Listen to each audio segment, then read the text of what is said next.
glass at the glass at the flow out, cause I'm gonna pass all you cowards with ease. And when them speeding demons come, we don't feast with the beast and the evil hunting lust. Burn your cheeks when I speak with my real passion, love. Turning all your tricks against you, cause you're one and only master. Ready to God, ready to rip. On my high, ready to rip. With the armor, ready to rip. Hey, ready to rip.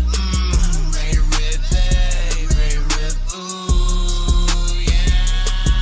Try my hardest to stay with the best. Flexing Giannis S on my chest. Facing problems down the depths. Ready to rip. I'm correct. The fish in the water. Hit my marks. Hooking and set. Envy and honest. Where my hands are strapped and harness. Ready to rip. Hey. And I don't care if you don't know my name now, cause you'll hear it when my old lady goes to scream out. Sunset, sunrise, 45 to shine down. Only shine is the truth to the few in power. That's why I roll with God. Middle finger, y'all. Making trust in your clicks with your demigod. Worship to the money, your material. You'll get ripped in half, Sodom cash to Gomorrah. And if a wolf ever should come across on your path, aiming straight for your goods, make a trade to his cash, fake with the woods, replace for your trash. Nah, you can have it, sucker. Here, God, ready to rip. On my high, ready to rip. With the armor, ready to rip. Hey, ready to rip. Ready to rip. Hey, ready to rip. Ooh, yeah. Trying my hardest to stay with the best. Flexing Giannis S on my chest. Facing problems down the depths. Ready to rip. I'm correct. The fish in the water. Hit my marks. Hooking and set. Envy and honest. Wearing my hands and strapped in harness. Ready to rip. Trying my hardest to stay with the best. Flexing Giannis S on my chest. Facing problems down the depths. Ready to rip. I'm correct. The fish in the water. Hit my marks. Hooking and set. Envy and honest. Wearing my hands and strapped in harness. Ready to rip. Ay. Let's rip.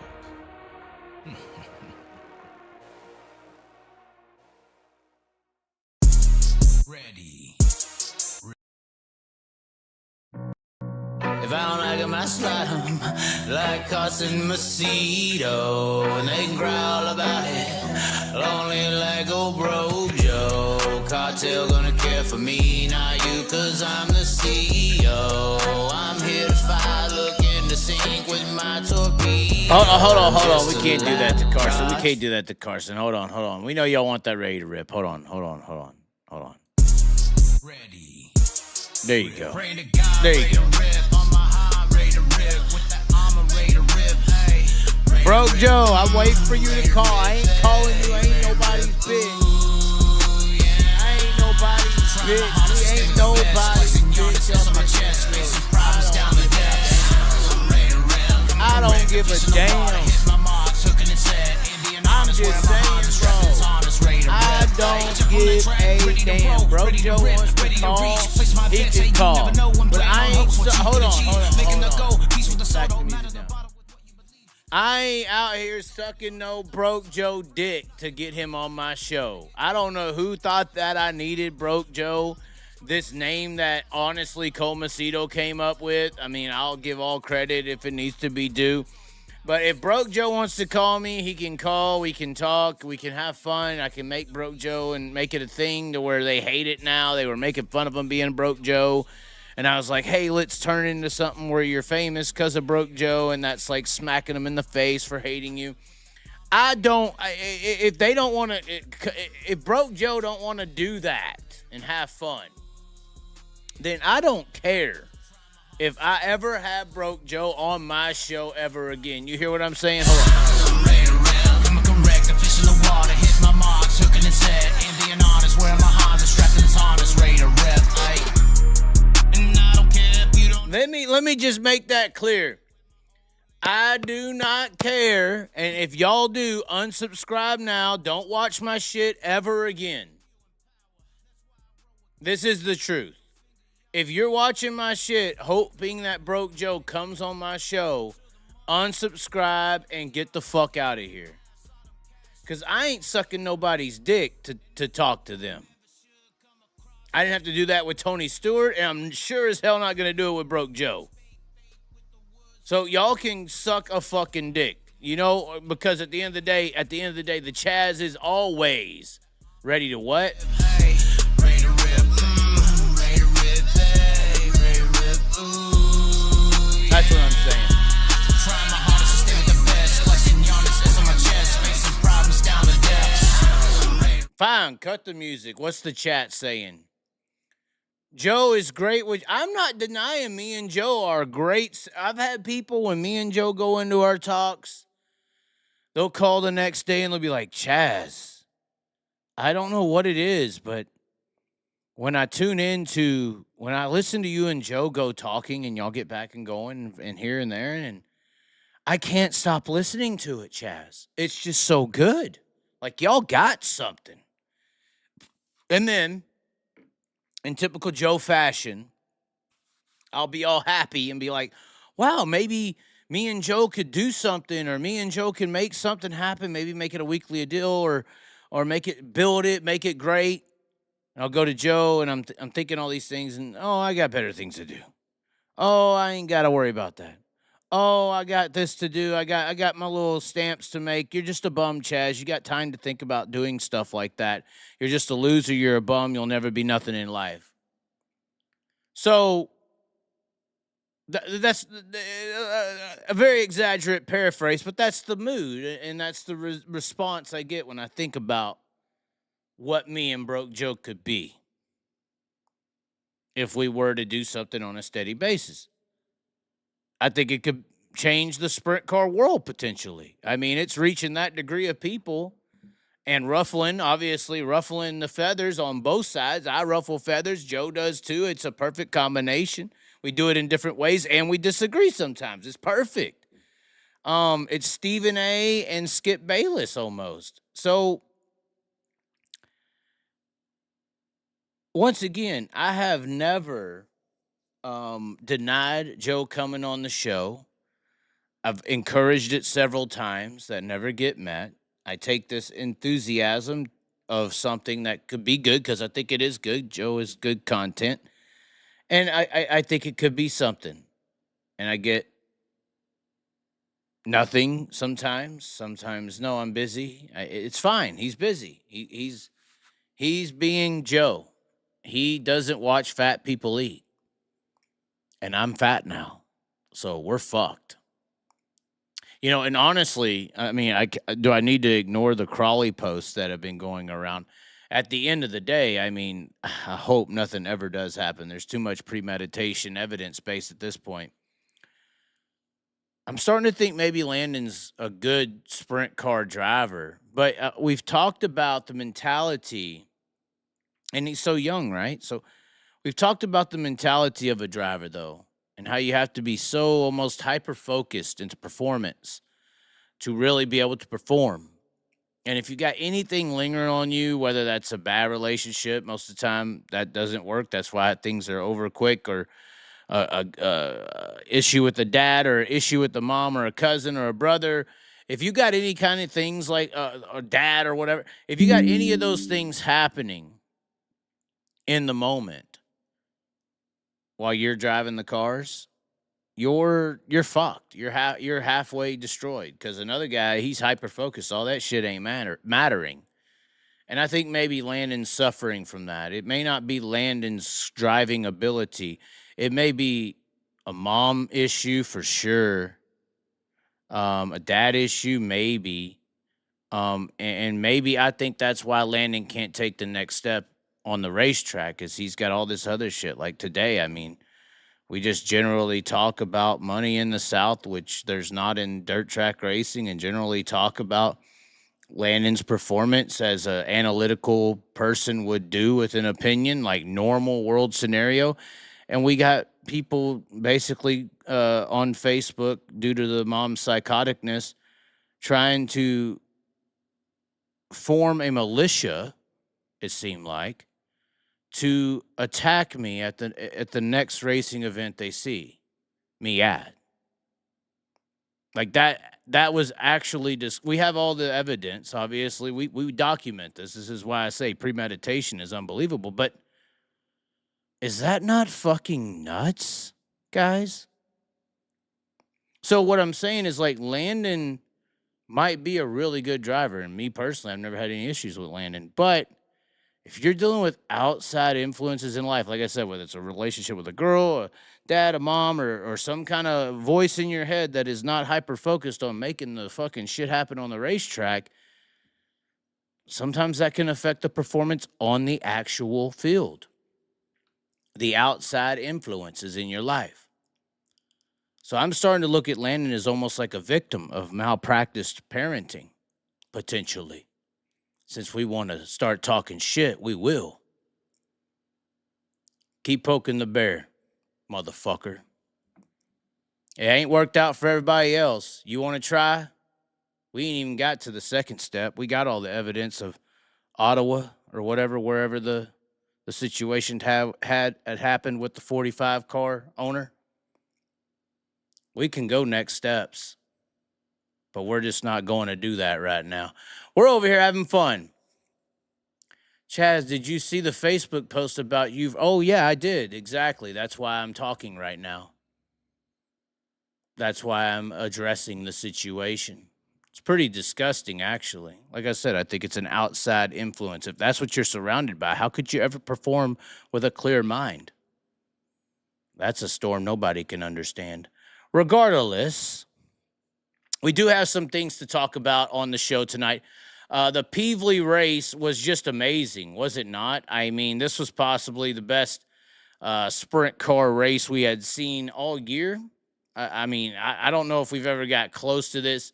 Obviously, this is on the World of Outlaws Facebook page. If you don't have Dirt Vision, just wait about 10 minutes till everything's over and you can watch the whole race. No, I mean, they're making money on these views, so they're not the complete victim. But I'm just saying this is a good way to accomplish the feat if you can't see the race. But this track was just amazing. I don't know. I mean, this was the opening green flag into one.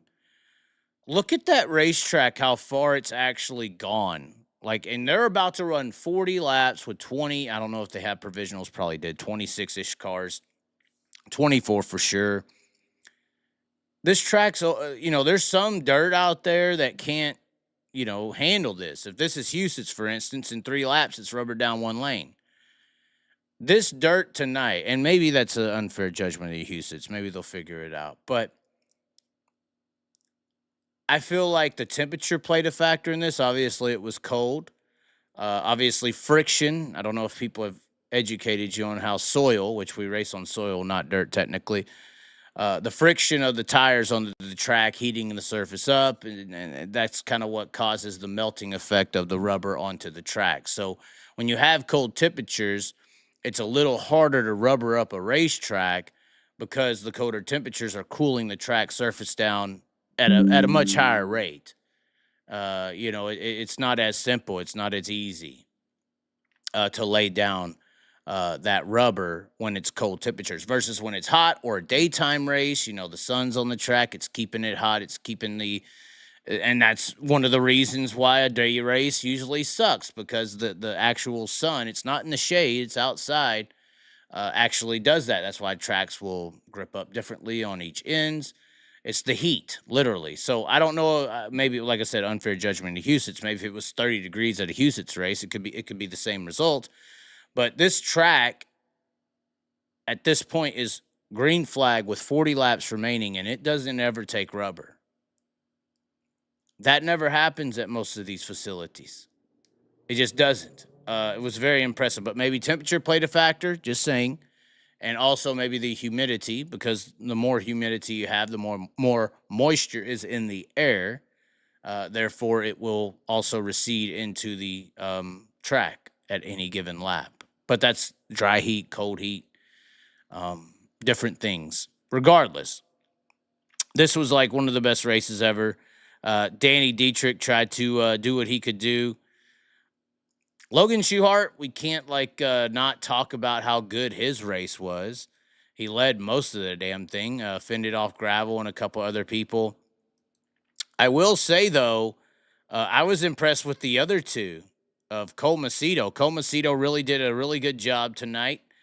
And I thought, I was like, holy shit, he's making some moves out there where it's like he's the new 2 in town. Macedo really showed out. Obviously didn't have the result, had the spin at the end. But at the end of the day, not Carson, because he's winning here, but Cole, who diced it up. And, of course, Carson gets the win. But Cole Macedo was not holding back. Once again, I think the track conditions kind of force drivers, and that's the one good thing about I-55. There's Cole Macedo in the 2C. Was really impressive tonight, and he's not afraid to bang wheels. That's something I think the Outlaws may get worried about, and even Cody. It's funny. I don't know if they're going to show it here. Cole pulled one of those Buddy Kofoid last year's sliders that pissed off Gravel so much and everybody. He pulled one of those off on David. And I don't know. Once again, I don't know if they got it here. They probably don't. But Cole's one of those guys to pull off that type of shit. So it's going to be interesting to see how does it take. I mean, Cole's a little bigger than Buddy Kofoid. Will they get up in his face? I'm not sure. But maybe they'll show it right here. I mean, this was just awesome, right? I want to talk, but then I also want to watch. I mean, look at this. Look at this facility here. The runs that were being made due to the track conditions.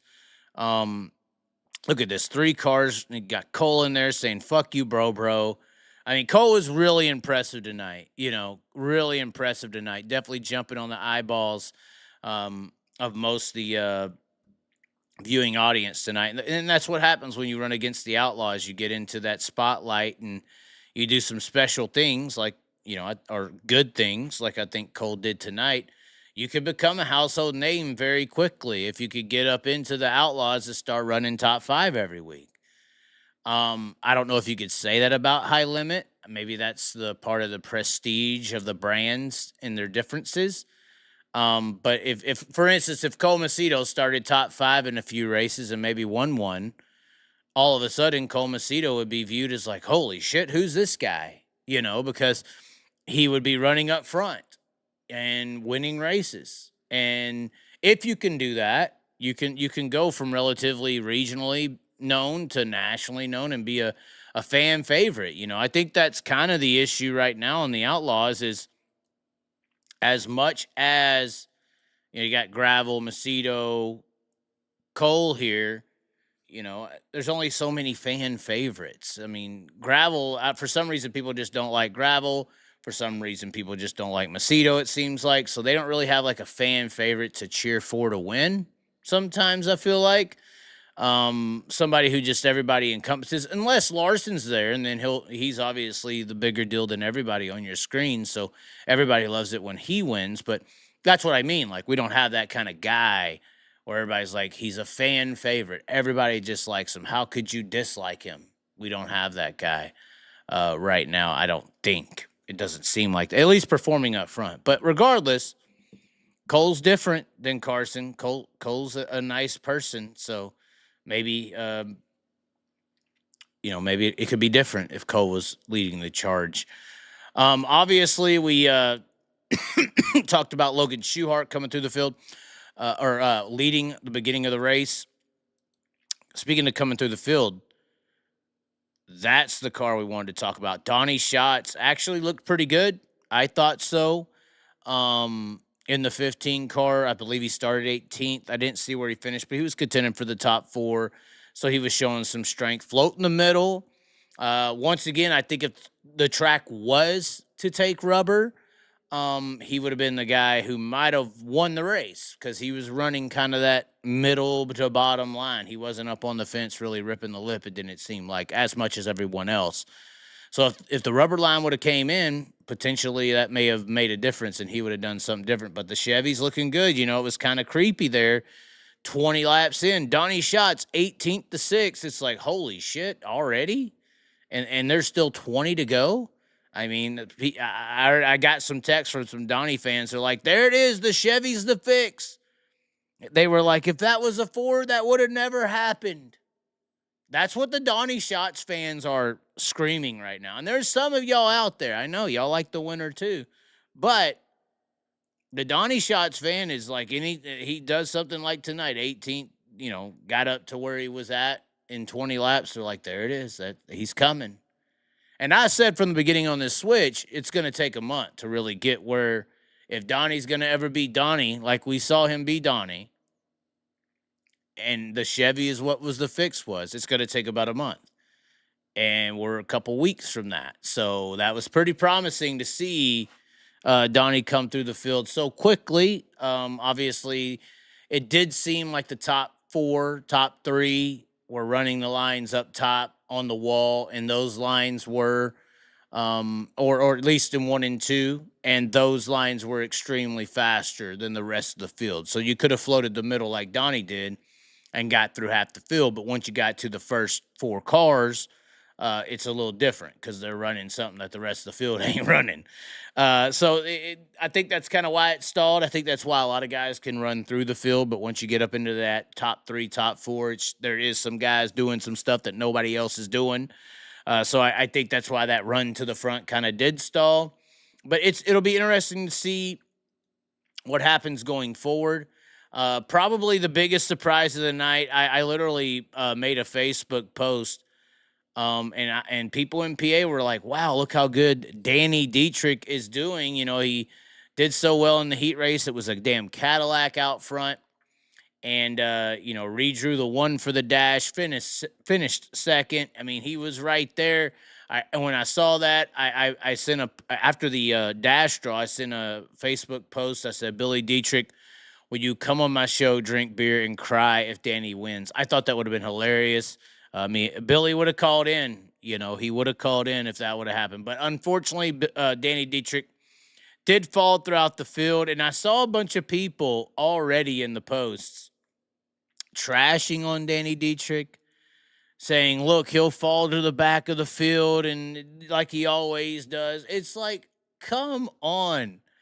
All you fucking PA people, you sit back and you bitch and you bitch and you bitch. It don't matter what day or what week it is. It's like y'all hate the weather or outside or whatever, but something's always wrong. And then when one guy in your area wins decently, maybe even gets the Outlaws, you just say, "Oh, well, he can only win here. He's not as good as XYZ." And then when a few guys go out and win, it's okay sometimes, but then if it's Danny Dietrich, it's not. You know, if he falls throughout the field, I mean, you had your guys over here. I mean, Borden was out here. Y'all, I mean, Port Royal champion. Chase Dietz was over here in the 23. They didn't even get close to what Danny just did. You know, I mean, what was it? Rico Abreu is in the C main. Are we going to talk about the high limit roster tonight, or do y'all want to save that for another time? When is Zeb Wise going to get into the 14 for Spencer Baston? Golly, I mean, fuck. And I was very high on the Baston 14 thing. I thought that was a match made in heaven. It is slowly turning into the apocalypse. I don't know what the fuck that 14's got to do. But regardless, yeah, Danny Dietrich, what he did was just astounding for the Pennsylvania racing scene. And to see people hate, even though I know he's a douchebag or whatever. I mean, he hates me. I don't know why, but he's a douchebag. You know, he's an asshole, blah, blah, blah, the whole Reitzel deal or whatever, the pit girl. I mean, we all know, okay? But still, he went out there and represented PA pretty damn good, didn't he? I thought he did. But regardless, I thought it was awesome. I was so hyped. Like I said, I made this post here about Billy Dietrich, come on the show and cry. Because I was like, oh my God, I'm not even a PA guy. And I'm like getting hyped. I'm like, and Danny Dietrich doesn't like me. And after the dash and the redraw, I'm like, all right, this could be cool. I'm on board for Danny Dietrich to win I-55. That would have been badass. I would have loved to talk about it. I'm hyped up about it. I'm all getting hype, and yeah, he fell through, but I was still like, damn, that was good. And y'all PA people are fucking shitting on him. The fuck? It just didn't make sense to me. But hey, man, I mean, reflection. Maybe if you think Danny Dietrich's a douchebag or a dick, what are you? I mean, you're acting like a dick if you're not happy about how Danny Dietrich performed tonight at the I-55 Speedway, no matter if you like him or not. Or Federated Auto Parts I-55. That's almost worse than the Kern County Bakersfield Speedway Park or whatever the fuck. Regardless, at I-55, Danny Dietrich did a very good job, I thought. Y'all don't think that, but I do think that. Also, that's what I thought Reese Moran did good. On top of that, a couple underliers. I thought Reese Moran, and personally, I said this over the last month. Sorry, I'm trying to do all this production stuff on my own, so I get mixed up sometimes. But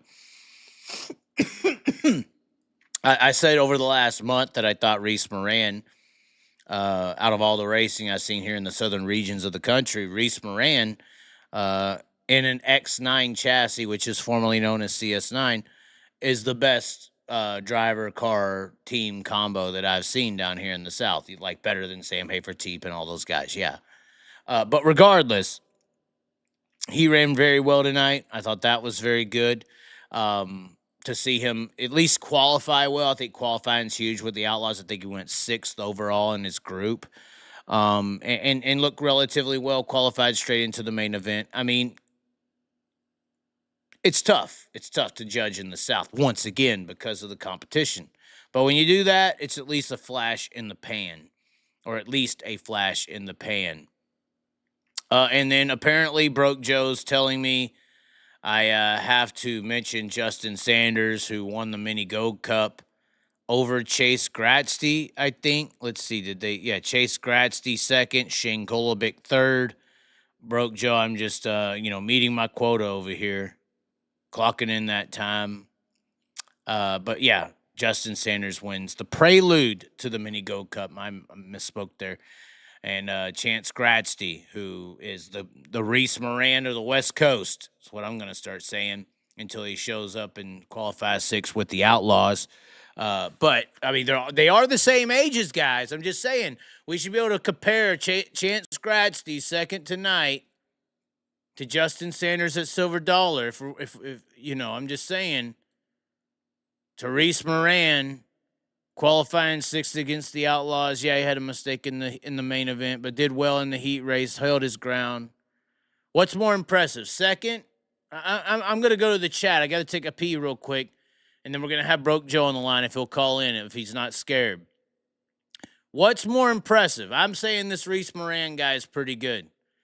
Broke Joe saying this Chance Gratzty's pretty good. I think that Carson Bowden, 14-year-old, who's working out of a modified trailer with mom and dad, I think Carson Bowden, who is 14 years old, outrunning Landon Crawley in a 360 while they got a 410 2 nights in a row coming from the back of the field. To me, that's telling me Carson Bowden's way better than Landon. I'm thinking that is a fair comparison. Just like I'm thinking, if I think that Reese Moran's really good and Broke Joe thinks that Chance Gratzty's really good, I don't know, maybe Gratzty, is he 14 or 15? My guy's 16.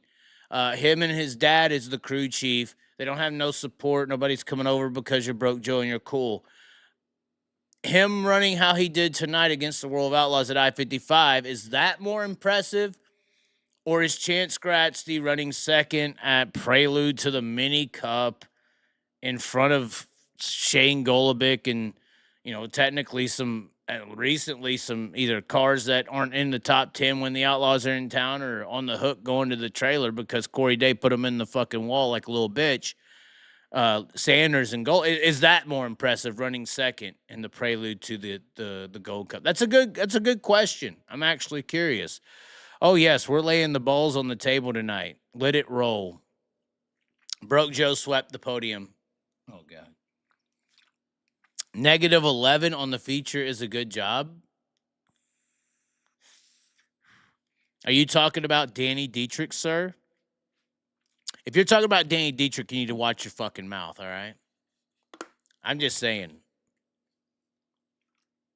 Billy Dietrich was going to cry tonight. And you have no remorse, sir, DRB. You have no remorse for Danny Dietrich and his family. And you're hoping that, you can ruin his good run. I mean, he did have a good run. That A-Main track, and this is why I love that racetrack tonight at I-55, is because you could go from the back to the front in that racetrack tonight. You could go from the front to the back in that racetrack tonight. It didn't take much of a mistake to make that happen. When you have a very fast track like I-55 that slows down to the degree it did, especially if you run a slick line versus taking the risks on the top or finding a line like Donnie. You know, you can make up a ton of ground. This is also why Sheldon could win by 14 seconds or whatever he did, or lap a field.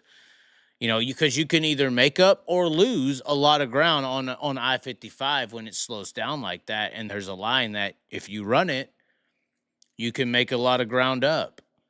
But if you don't, then you lose it. The only thing that could stop Chaz tonight is a Ford Ranger with the oh, my God. I can't believe you just said that. But we are about to, I believe we are about to have our situation occur, ladies and gentlemen. We are about to have a situation occur. We are about to have live call-ins on the show. And I think we need to play some Malibu. Some people don't know about that Malibu Barbie. And we are going to play. We're going to have a little pee break, but we're going to be playing this. No, we got our T-shirt on the site. Late Model Princess. This is what we're doing. Yes, this is what we're doing.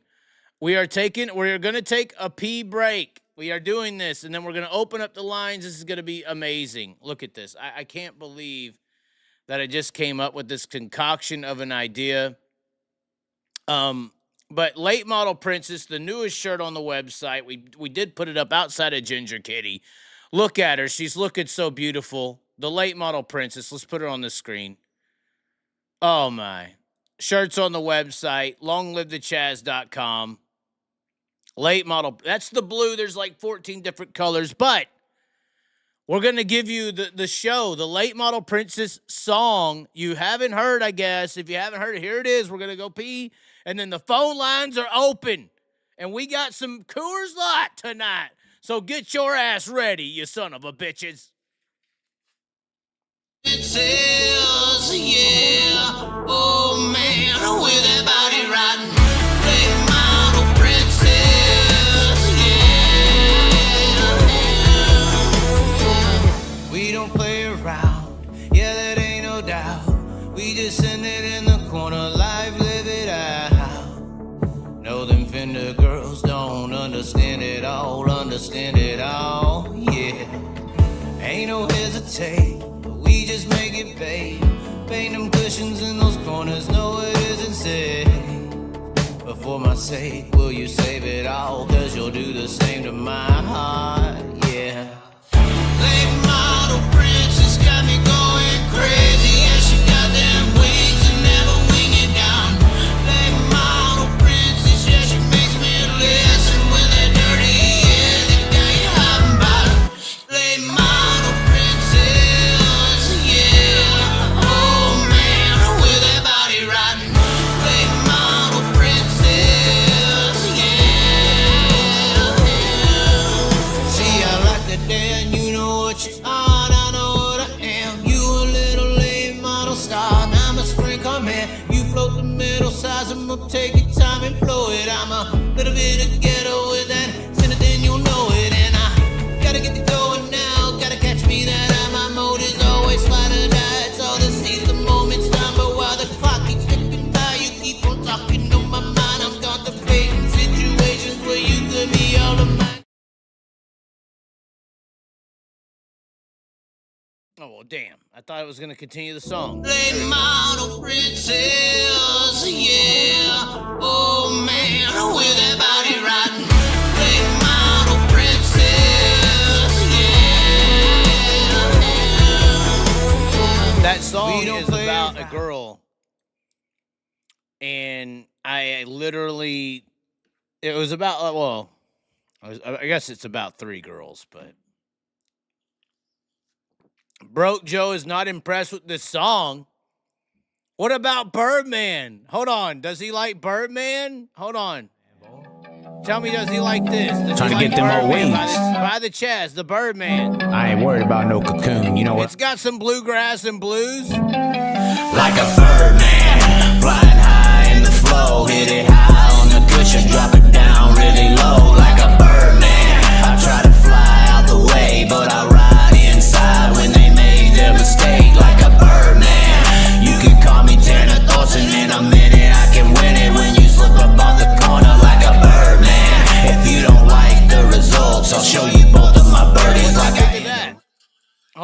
What's he think of that? What's the deal now?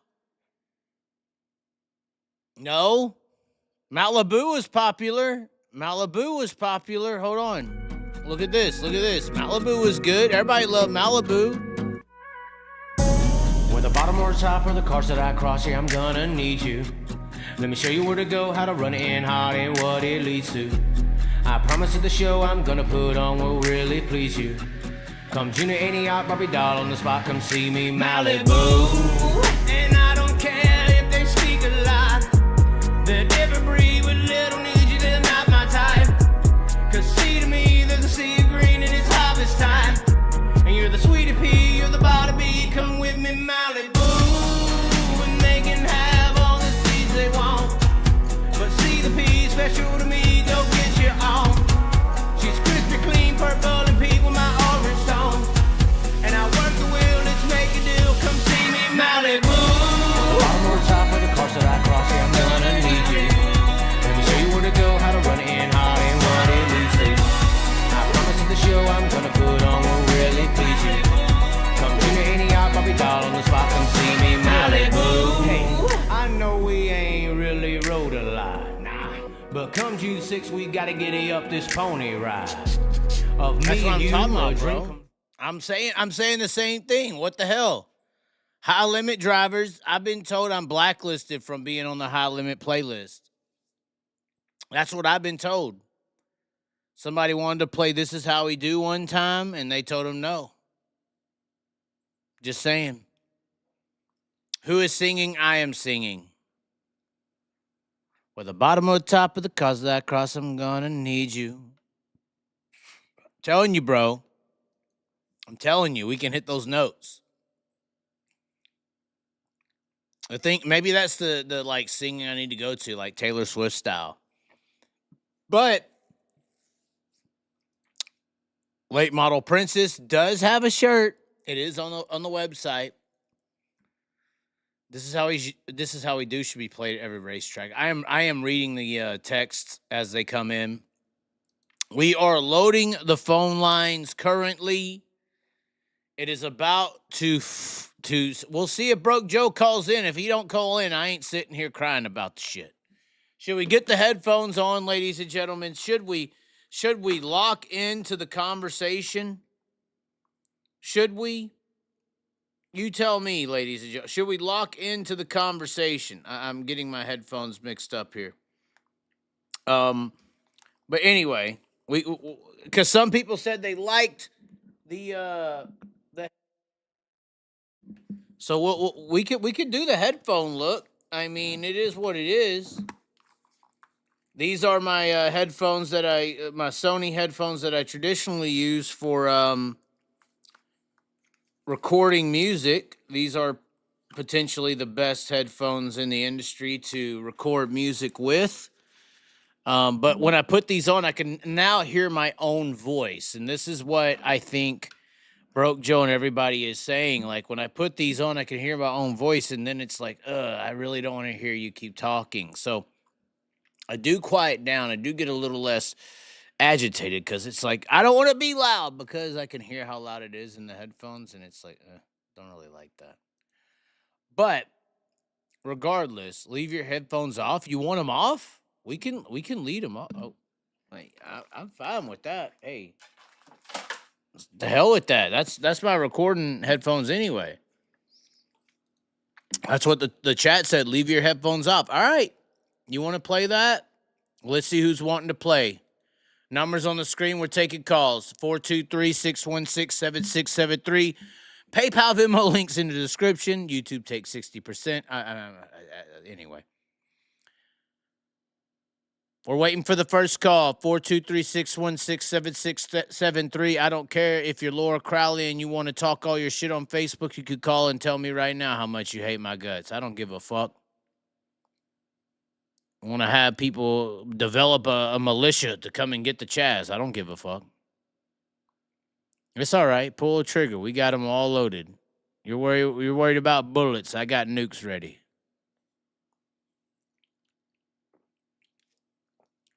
We're waiting for the first caller. Where are you at? Do I got to call Broke Joe?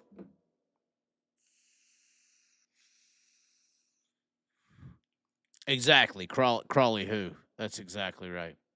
Nobody wants to call. Everybody, I guess we'll just read the chat. We'll put the number up on the screen of the chat. That's pretty sad that everybody's scared. Everybody's worried to say something wrong. We opened the show with saying if you don't want if you need to see Broke Joe on the show, never, unsubscribe and everything. So Broke Joe's probably really mad at us now. Broke Joe probably does not want to speak to us. We said something against the ruler. Where's Callum in turn one Tommy? I don't know. That's a good question. Where is he at? Oh, we got some messages here. It looks like they are from somebody with the World of Outlaws just texted me and said, "Where were you at? High Limit Cars had a good showing. Welcome to the big leagues. They're only as good as their competitors, and that series sucks." Wow.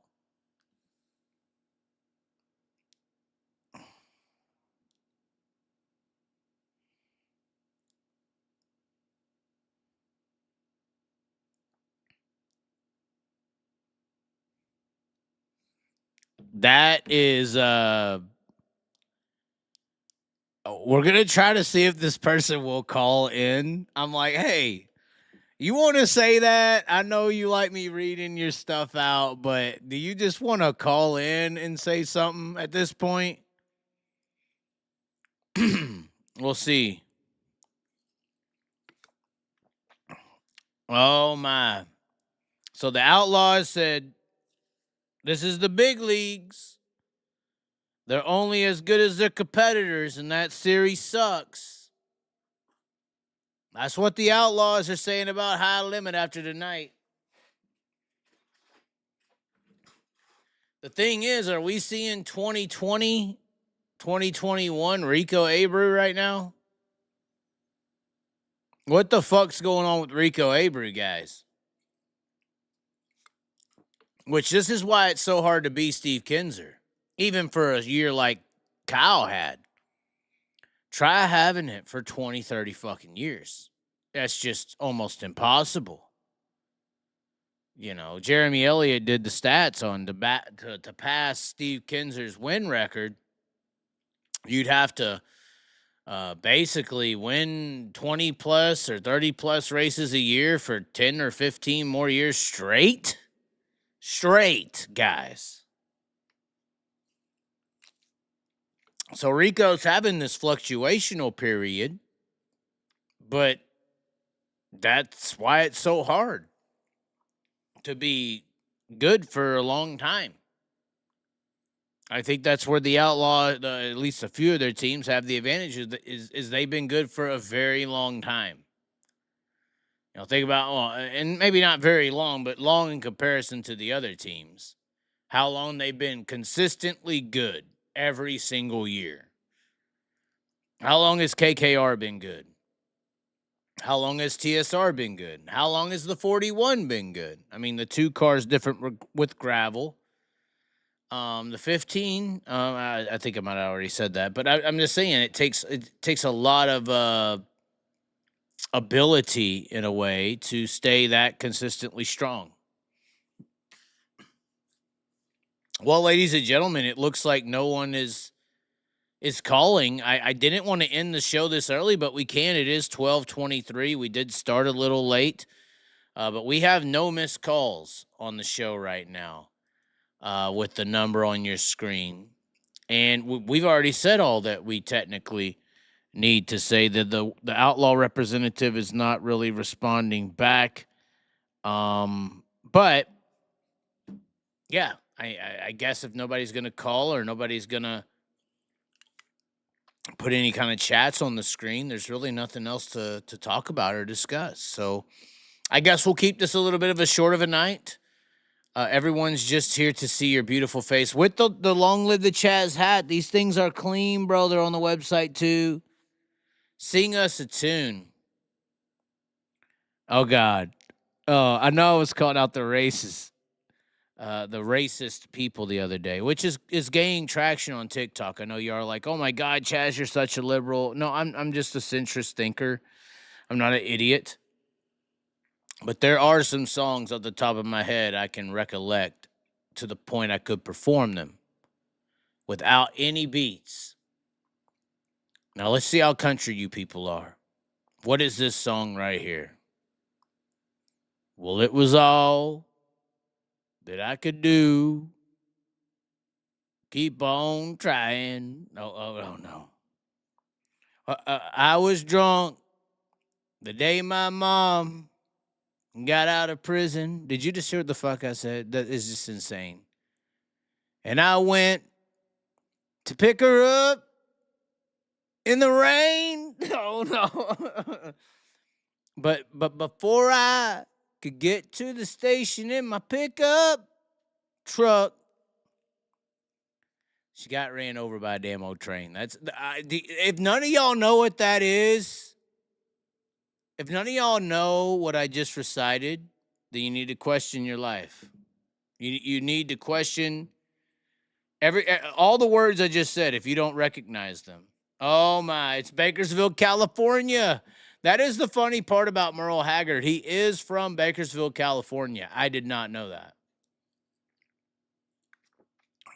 But I do believe David Allan Cole was the original writer of that, which David Allan Cole, severe racist, he had a song called Ship Them N-Words Back to Africa. It was a very popular song back in the day, apparently. But like I said, I had a racist period in my life where I didn't know any better as a very young adult. So I understand what it is now, but I also understand what it was, and it was a very impactful song. David Allan Cole. He has some good songs. I mean, I can't believe I'm saying that knowingly knowing that he is a racist. But he did have some good ones, man. He did. He had some good ones. He did. Now, Broke Joe don't know who David Allan Cole is. I'm just saying. Is that bad for me to sit here and say I was knowingly a racist? I'm curious. Now we could just talk. How about that? Is it weird for me to sit here and say I was knowingly racist? Like, I remember being a very young kid. Dad said it. Environment said it. But once again, I was very confused. This is why honestly, I think childhood is like a programming phase for adults. You know, and I feel like whatever you experience in that 6 to 14 range could almost dictate how a person's going to act or how their computer processes things in a way. And in that 6 to 14 era for me, I was in this racist environment with my personal family, my dad in particular. But then I went to school and was in multicultural environments that were completely different than that. And it was like I could hear at a very young age, I could hear certain rhetoric on one side of my life and then experience a whole nother rhetoric on the other. And it made me, I guess that's how I can kind of sit here and say, I don't know even right from wrong, and how I could understand multiple perspectives is because I've literally I grew up in that environment. So I feel like, is it weird for me to sit here and say, or should I be shut down, for instance? Like if I put this video out on TikTok, I was a racist when I was younger. I just admit it. How about I say that to the public, to the world? I say when I was whenever I began to about 14, 15, or not even that, fucking 11, I will openly admit from age 0 to 11, I was a racist fuck. If I was to say that to the public, like, I'm just saying, am I considered, should you cancel me? Think about that. We got the callers waiting. No one's calling. But as far as using racist literature, language, a rhetoric, and I think that rhetoric is out there. And I think I think me personally, I enjoy that I was able to experience one side to experience another and move forward in seeing and analyzing. And I think that's why I could see both sides of a situation very well in today's society. Anyway, we do have a caller. Before we go to hell, are you there? Hello. What? G'day, mate. Oh my God! I heard an accent. What do you mean? What? Who are you? Did you just say that to me? Calling into my show? Who are you? Did you just say that, sir? I was just saying, who are you?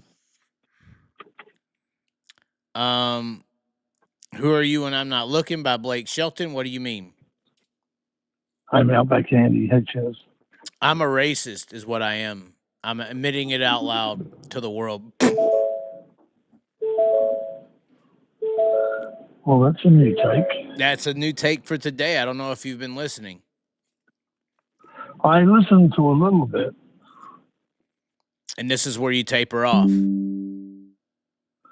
Well, I was listening to you about Landon Crowley.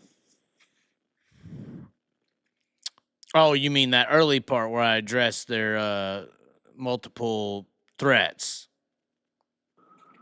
Yeah, the family must have been really good at parties at Musical Chaz.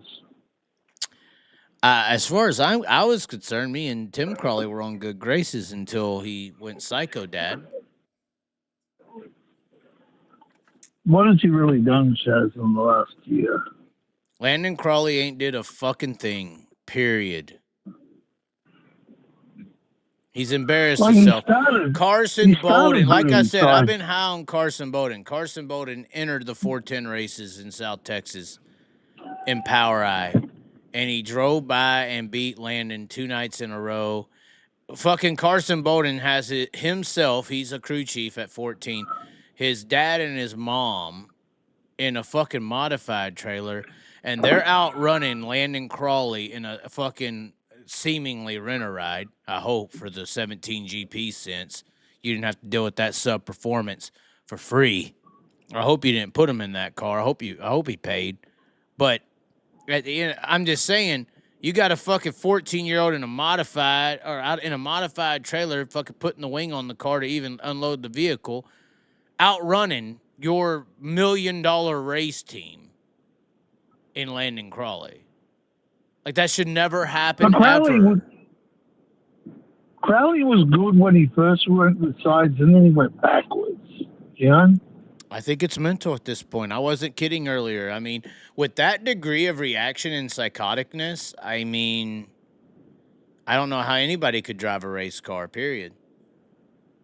Well, we already know that, like, at least 35% of sprint cars is mental, right? Yeah. Did Tony Stewart not say that getting Donnie back in a Chevrolet and getting Donnie's head back in the game?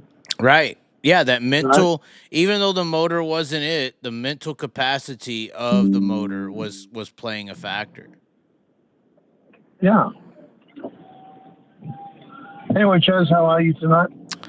We're a little intoxicated, but not much. Cole Macedo did just message me. We're trying to get somebody on the show.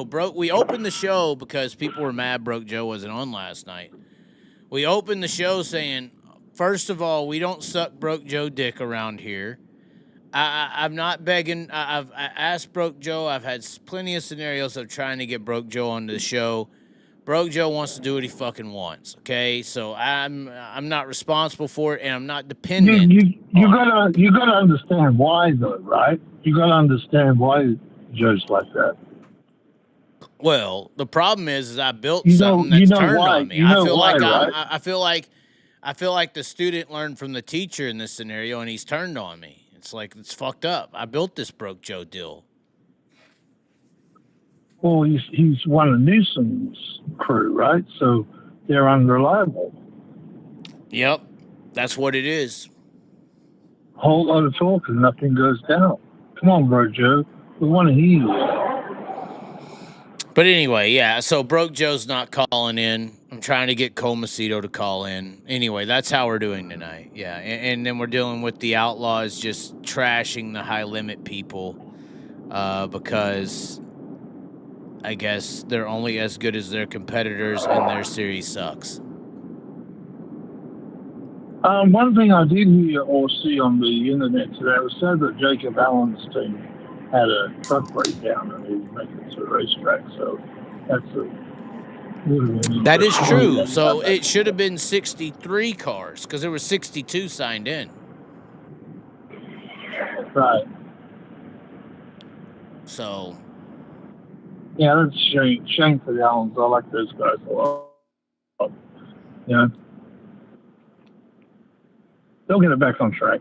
Yeah. We'll see. I mean, Jacob Allen obviously wants to do his own thing, and that's fine. But we were also saying this earlier. You know, if Spencer Baston keeps slipping, you gonna put Zeb Wise in the 14?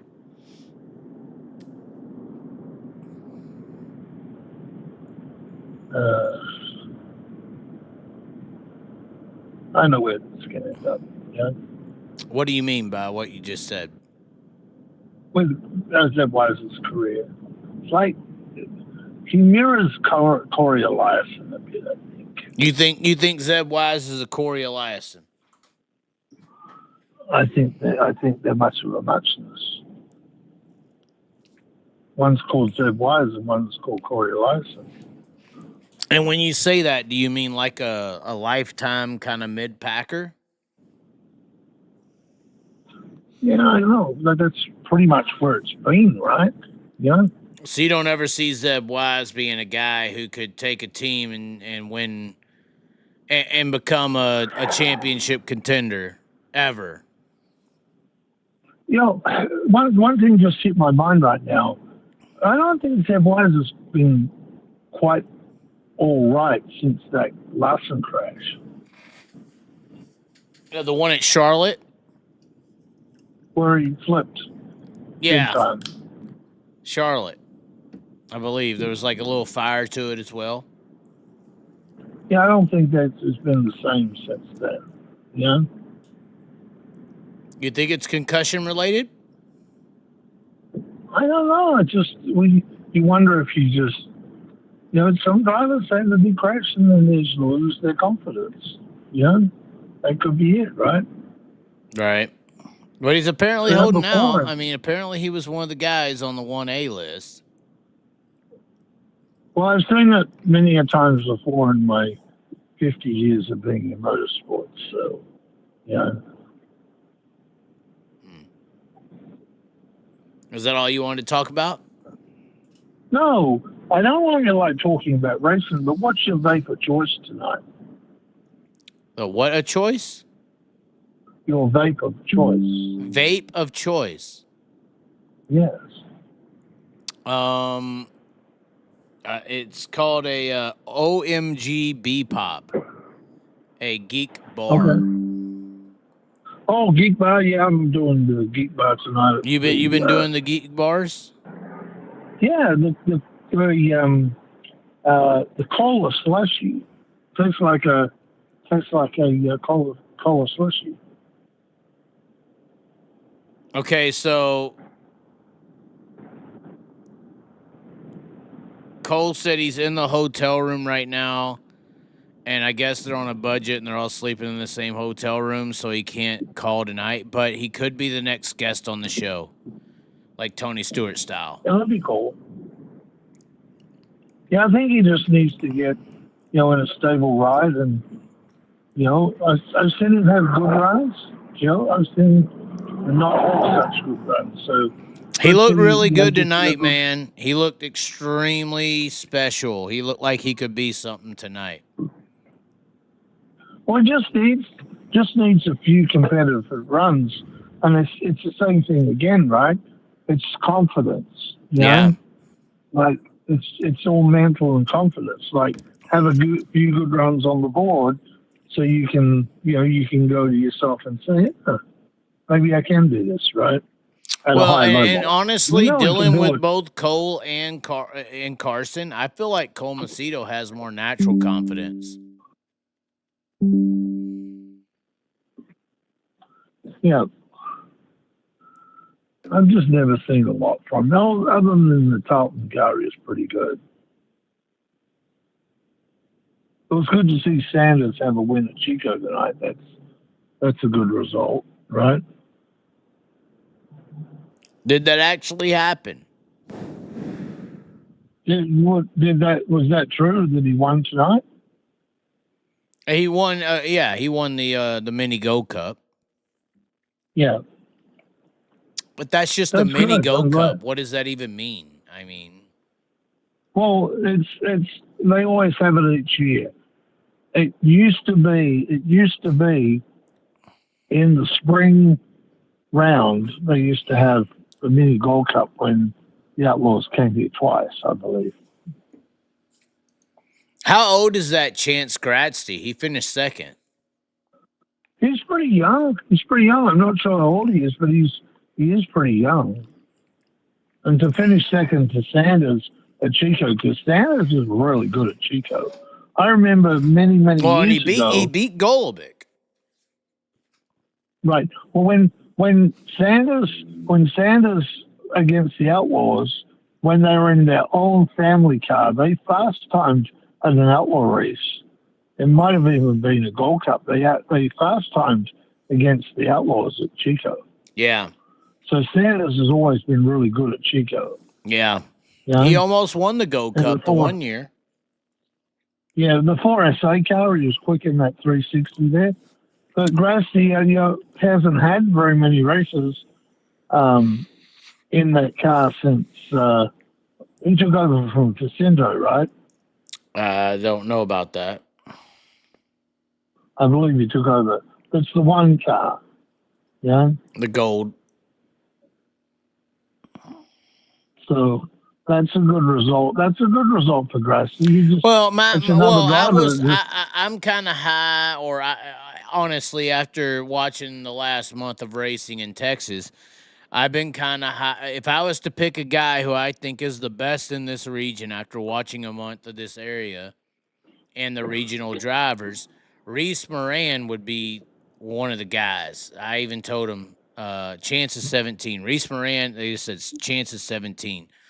Reese Moran 16.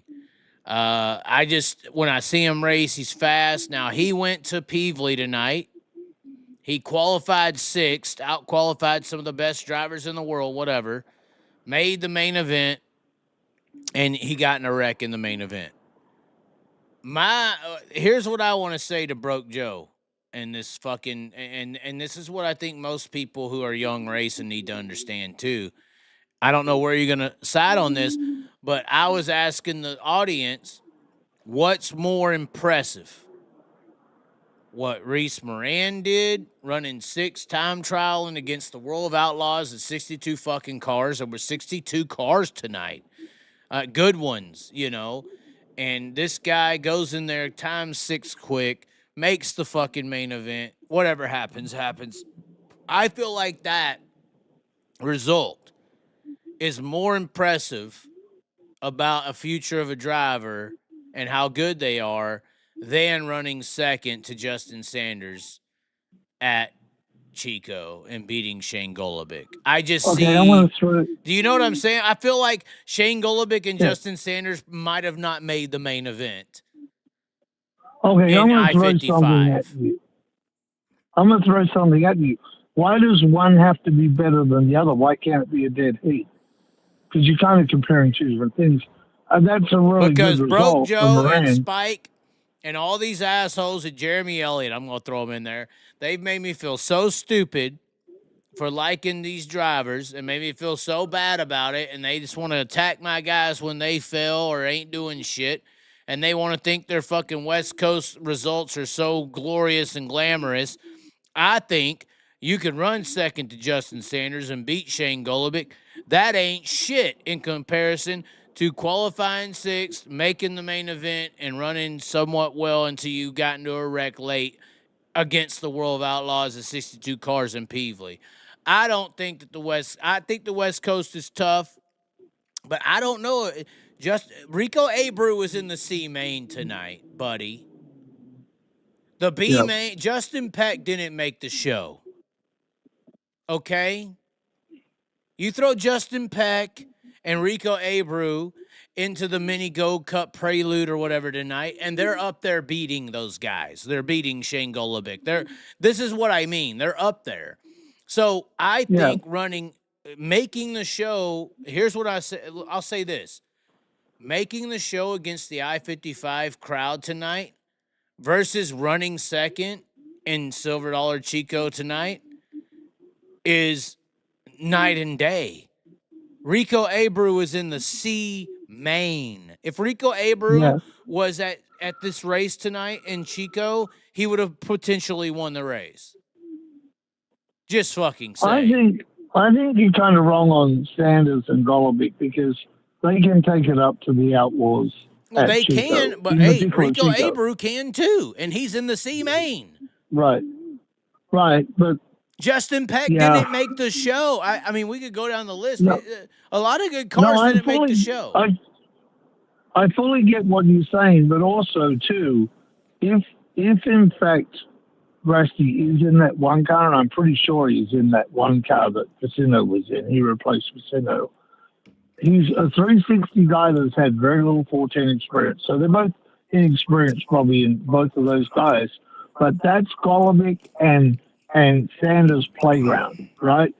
To split those two, and I don't think that one team is necessarily, an A-plus team out on the West Coast. Well, and maybe I'm getting personally upset because I'm from the South. I've seen a lot of guys growing up down here that didn't get opportunities that the West Coast guys and PA guys get. I think that this Reese Moran is in that category.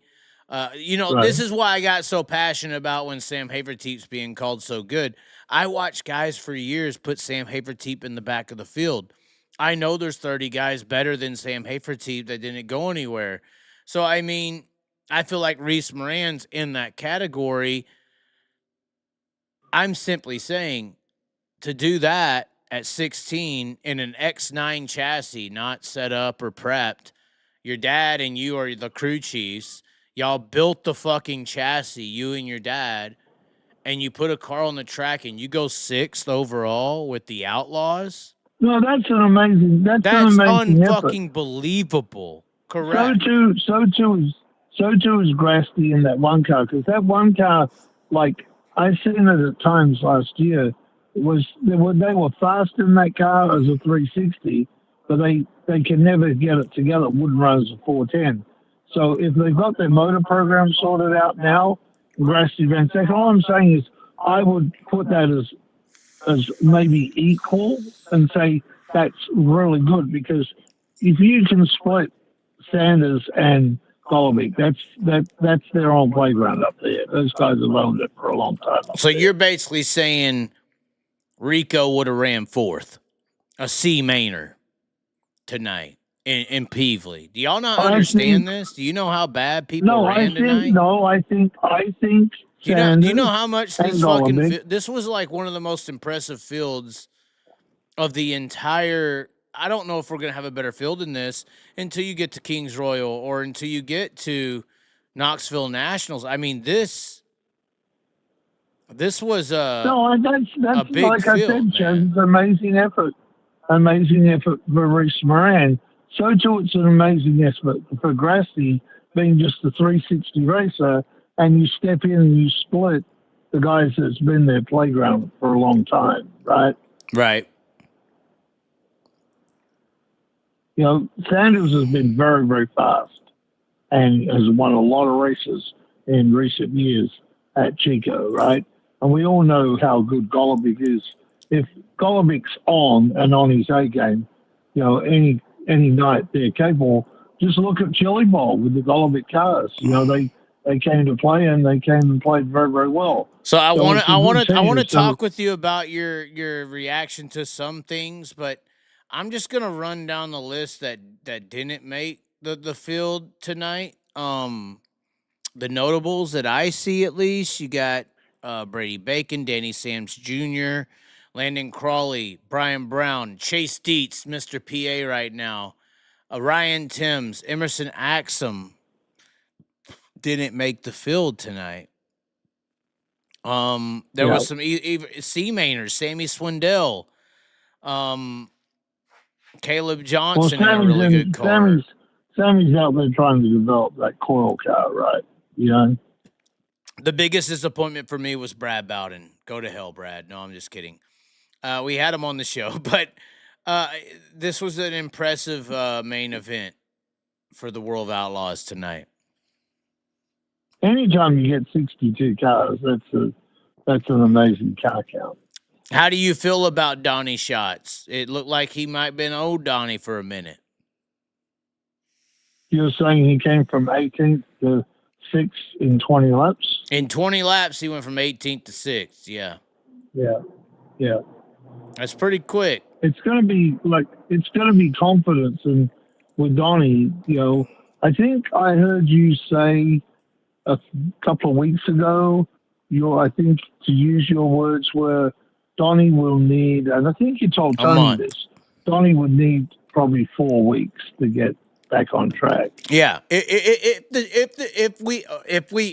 there's an actual group of people who think the only reason Donnie Schatz went from winning 20 fucking races, no matter where you started him, to winning 3 or 4 because of the Ford motor and the Chevy was the key, it'll take still 4 weeks to get back to where that is. In 4 weeks, I mean, we got a little glimpse tonight. That's what I'm saying. Like, for him to do that, that's like a glimpse. And now they just got to figure the rest out, you know. Well, let's see what happens.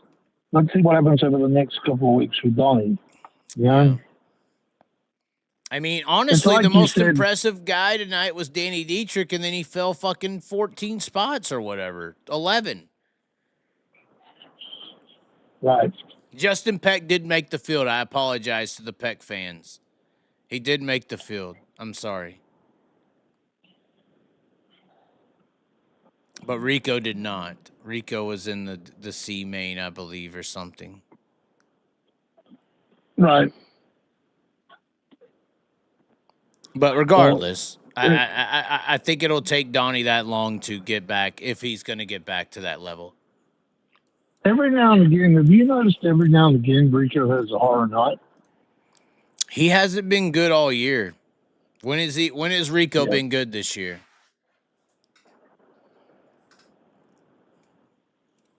I haven't seen the Rico of old, no. Well, and that's why I say, is this 2021 Rico? Because there were some years there where people were questioning if Rico could win a race. You know, does he need to just quit? Before he hooked up again with Ricky Warner, it was like, is Rico going to retire? You know? Right. And then he got with Warner, and then they had their magical year and became relevant for another 2 years-ish, and now it's like, where are you at again? Yep. They'll get it together. Okay. So I need to pee again. Do I close the show and then go pee, or do we continue with the calls? Whatever you want to do. If you want to continue the show. I mean, I feel like we need to keep you on the phone if we're going to do that. Can you read the chat or no?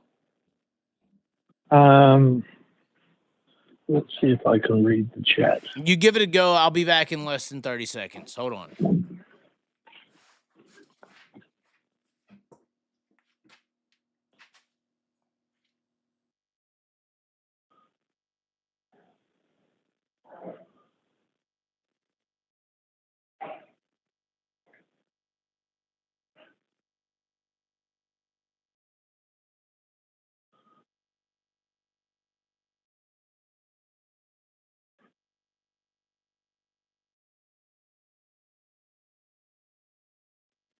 Well, I can't read the chat at the moment, Chaz, so it's not letting me load the chat,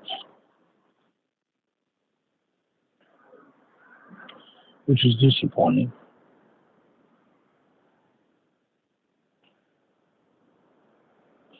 Maybe I can go in here and read it.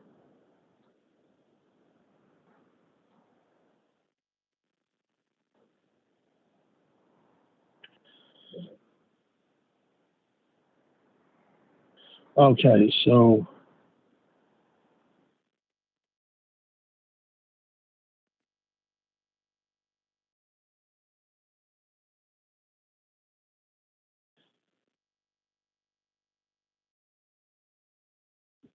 it's interesting. Rico wins 8 out of 10 times when he qualifies in the top 10. That's interesting. So you're saying you can't read the chat? Great.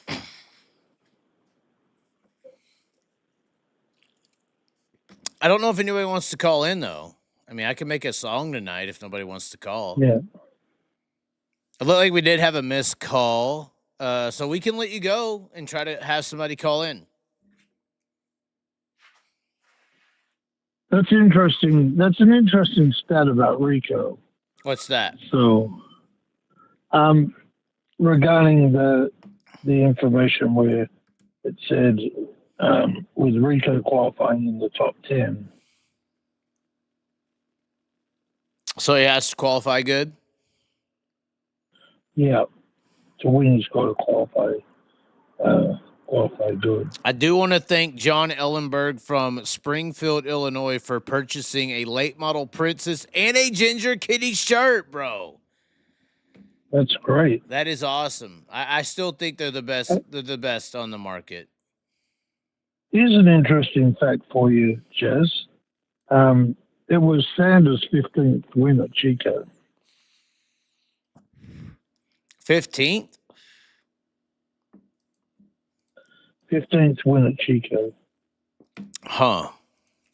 Oh, Chance Grasty is 17. 17, you're saying? Yes.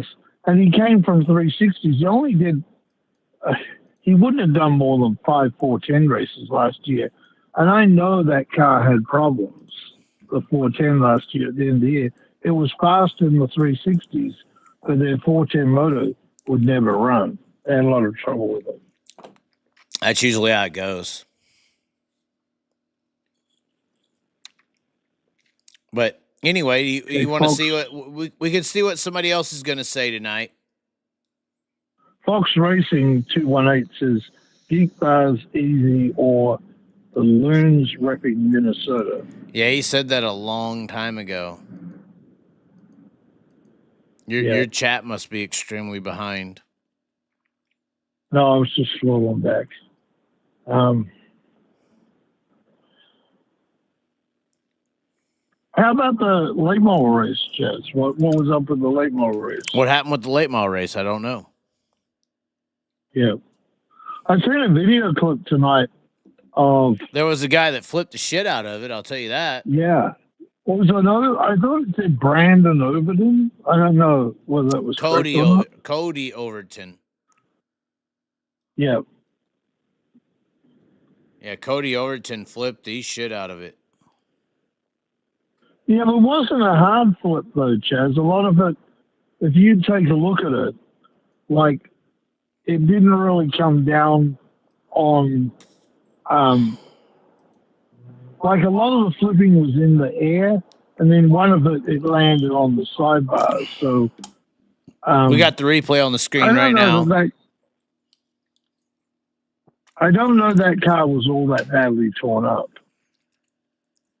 Well, you're from Australia. How the hell would you know? It didn't look that torn up.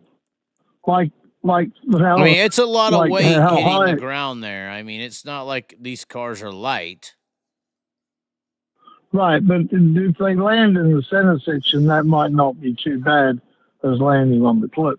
It just didn't look that bad. Normally when they flip, they tear a lot of the panels off really badly. Well, right? I can kind of see what you're saying. Pretty... What it looks like is like, so it goes in the corner, it jumps the cushion, it pounces off the tires, it pounces off the tire again, and then it kind of, the last land kind of rolls on the body. So I could kind of see what you're saying.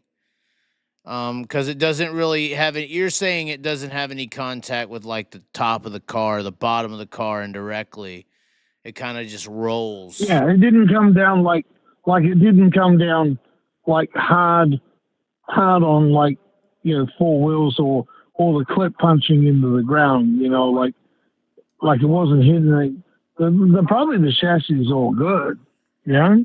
And it didn't really, like, the body didn't even really get torn up. I bet you he raced. I bet you he raced. We'd have to look that up, but I bet you he raced the heat race. Yeah. Because there ain't much to really fix in a way. I mean, you got to check everything kind of, but like you said, it didn't really slam the rear end into the ground. It didn't really hit the center section. I mean, we're looking at the car. It's pretty... It'll be interesting. I mean, it lands pretty stable, too, on four wheels, you know, so... Yeah. You know, it's not hitting, like, hard on the front to push into the front of it. But there was obviously things damaged. You know, probably one side the shocks are going to be... I'm curious. We'll put the chat back up. I'm going to go see if he ran the heat race. I bet you money he did. It was Cody Overton is the person who you saw in that wreck. I don't really see any results on it. Are they even done racing late models? Who won? Ethan Dotson won. Ethan Dotson's coming, guys. Ethan Dotson, hold on, let me get that on the screen. Ethan Dotson, he's from your area, right? He's a California guy. He's the new Bloomquist. Ethan Dotson wins tonight. Ethan Dotson wins tonight at Farmer City. It looks like Ricky Thornton and Brian Shirley next to him on the podium. But Ethan Dotson, to me, is the next RTJ. He's coming.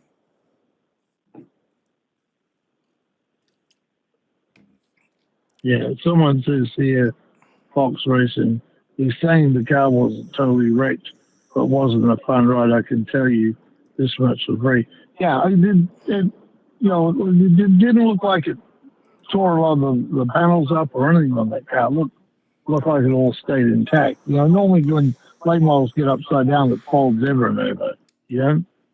Man, I make late model people mad, I feel like.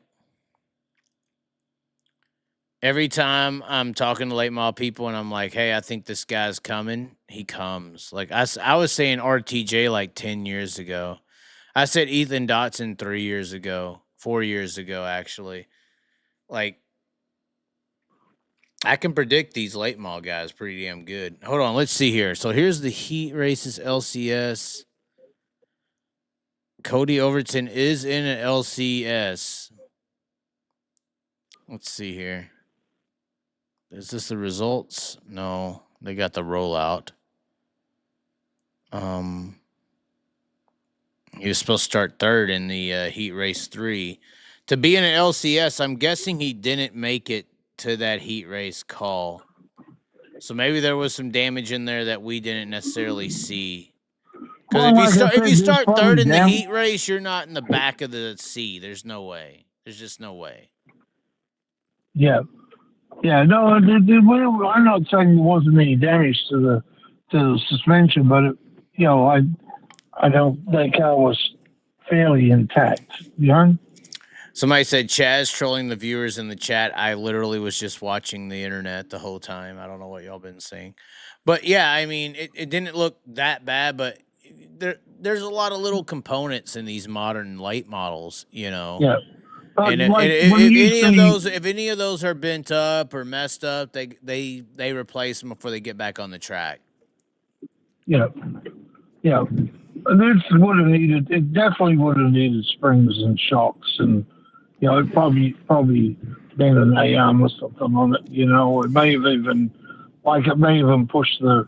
They might have wanted to change the rear end after taking a hit like that. Well, and it's a heavy car, even when it hits on its wheels, it's a lot of weight moving around. Well, sometimes you're better off, like, not hitting on... Somebody said he finished 14th in the feature. I believe he is a Rookie of the Year contender, so he may have provisionals. Right. And you finished 14th? Yeah, that's what somebody just said in the chat, yeah.